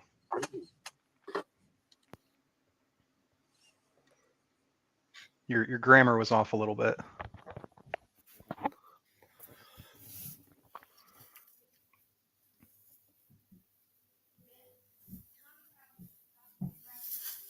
Yeah, I don't know where that Miguel AC is at, Jack, but your comment in the chat here on YouTube's not going to do him any good. I think he's on Facebook. There you go. Ah, okay. Yes, sorry. I saw the comment asking for the link. Took me a little bit to get over there, Miguel. Do the pinned comments not work on Facebook? Like, there's something funky happened when I set up the stream today. So they said there was an issue streaming to Facebook. So I'm streaming on my private profile instead of my other profile today. And for whatever reason, long answer, yeah, it doesn't look like the links are working from this time. Sag. But now I believe it is. I shared it in Facebook, so yeah. But anyways, I'm probably gonna head out, Jack. It's about dinner time, so I should probably actually go make dinner for my polycule. So y'all have fun. Good stream. Everyone be well. Wrap it up, bro. I don't think AIDS is real, but other things are. Wrap it up. Appreciate it. Actually, I'm feeling it is about time to wrap up. We've accomplished about 3 hours in. So good job, cast. Yes. Thank you for the good conversation. cast of characters today. It absolutely was. I've enjoyed this. Jack, I just wanted to make a presence today because despite our past, I told you, we ever get through this, we're going to have one of the tightest relationships you can have as a brother. So wow. Just wanted to make sure I put my input out there. I hope you do go get an apple or something, brother. You need it. Agreed. I will follow your advice. I promise. Thank you, brother. I'll go next. Do people punch in and punch out when they come here? Or do they need to clock in? I'm not on the clock. No? Okay. Okay. You're free to go, though. Oh, I'm being dismissed. Thank you. I'm going to go harass Flow State. Flow State's all right, but he's got a lot of agendas to play over there. Yes. Hey, Flow is starting up. I'm going to mention that and actually probably forward over there anyway. So please just, go. Respectfully, Jack, you push a lot of Jesus stuff. I know that you got to, this is tough to hear this. You push a lot of Jesus stuff, but then you have a lot of people that are really kind of anti-Jesus. It's just weird. So Okay. I don't know if God appreciates that. That's all. Fair enough. Go ahead, Mitchell. Say your rant. No, you're all right. You go ahead. Go All ahead. right. Well, peace, Jack. Thank you for having me on, and then we'll see you hopefully tomorrow. And Mitchell, you gotta change your name, man. I mean, you're you're bearing false witness on that deadbeat shit stuff. Prove it. That I I owe already you. proved to you a duplicitous, lying fraud who is deadbeat to your debts. And yeah, Okay. it is what it is. Well, If you want the you know what? evidence, I will have a hey, if conversation you with want to you just one talk on one. man to man about it, we can do it Yes, somewhere yes. else. Or if No, Jack wants Mitchell, to allow us, my number is public. no, You can get it I from don't expect anybody. that shit. But No, it is what it is. my I'm number. not You can changing use my me. mind. I know what I experienced. Your lies on top of lies on top of lies aren't going to change my mind. All right. So Okay, no don't tell problem. me what I Okay. need to do. You ain't my daddy Okay. and you ain't God. So don't tell me I what I never need to said do. I never said I was. See my voice? I was just saying some advice. You can take it or not. I'm gonna leave in peace. Jack, thank you for having me on, and hopefully we'll see you tomorrow. Mitch, have a nice day, sir. Respect, Tarek. Thank you, my friend. Yep. Jack, I don't know if it's. Hey, man. Hey, sorry, I didn't mean to cut you off. Go ahead. Go ahead. All right, I was just gonna say, man, I don't know if this is an option or something you thought about, but maybe you could contact whoever you negotiated the original terms with, and maybe negotiate an extra month or two, buy you some time. I bet some people would be willing to contribute to helping with that if that's possible. But yeah, good luck Yeah, to you, I bet man. you. I'll see you around soon. Peace. Respect. Thank you. Likewise. And Mitch, for your own benefit, brother, if you're still listening,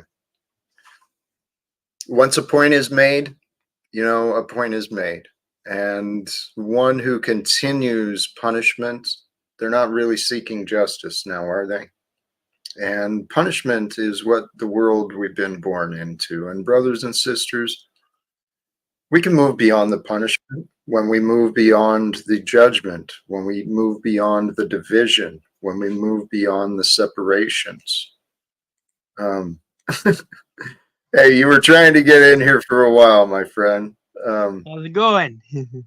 Good. I don't want to interrupt. I'm listening, but I was actually just wrapping up, my friend. Oh shit. Okay, all good. Oh shoot, 3 hours and 3 minutes. Well done. Yes. So please watch for me tomorrow, about 3 hours ago. Sweet. 3 p.m. My time. I'm not sure where you're at. That's when I usually. I'm in Winnipeg, but yeah, it's 8:03, so 5:03 for me. Yep. Something like that. Yes. Watch for me tomorrow, please. Okay. No problems. Have a wonderful night, and it was an awesome topic to jump in on. Blessings, brother. I appreciate you. Have a wonderful night. Sorry to join at last second. Much love. Hey,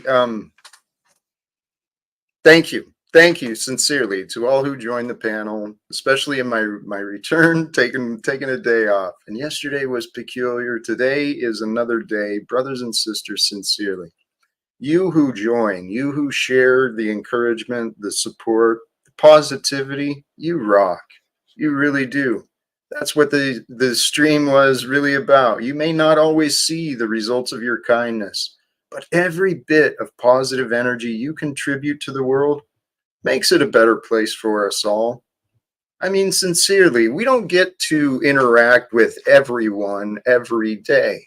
So when you interact with someone, do the world a favor.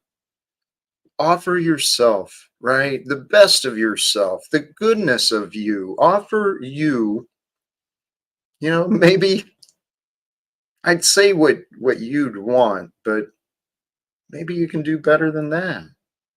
Maybe you can actually care about others more than just yourself. Have you ever tried that? I know I've done that. And not just for select fews. I'm just talking about, can you really, truly care deeply about the success of the world you are in? Can you really care about the success of your neighbor, the success of your coworker? Can you really care about the success of your friend? And what about if you're your friend? Can you care about your success? Can you will yourself into a successful future, a greater future, a more joyful future? I believe in service to others. We can only do that at the opportunities where either the idea comes forth or the opportunity comes forth, in the moments of life, in the moments of our interactions. I do believe in creating a better world for us all. It's available to us. It's here as soon as we get out of our minds, get into our hearts, where we truly unite and care. So, brothers and sisters, I'm going to wrap it up here. I've set it up to join our friend Flow State. I believe he started a few minutes ago. I think I shared what I wanted to. Well, I had a lot of thoughts and ideas came up. We'll get into them again tomorrow. Blessings and love to us all. Thank you again. Choose love, peace for everyone, and live without fear. God bless us all. And please watch for more tomorrow or in the future.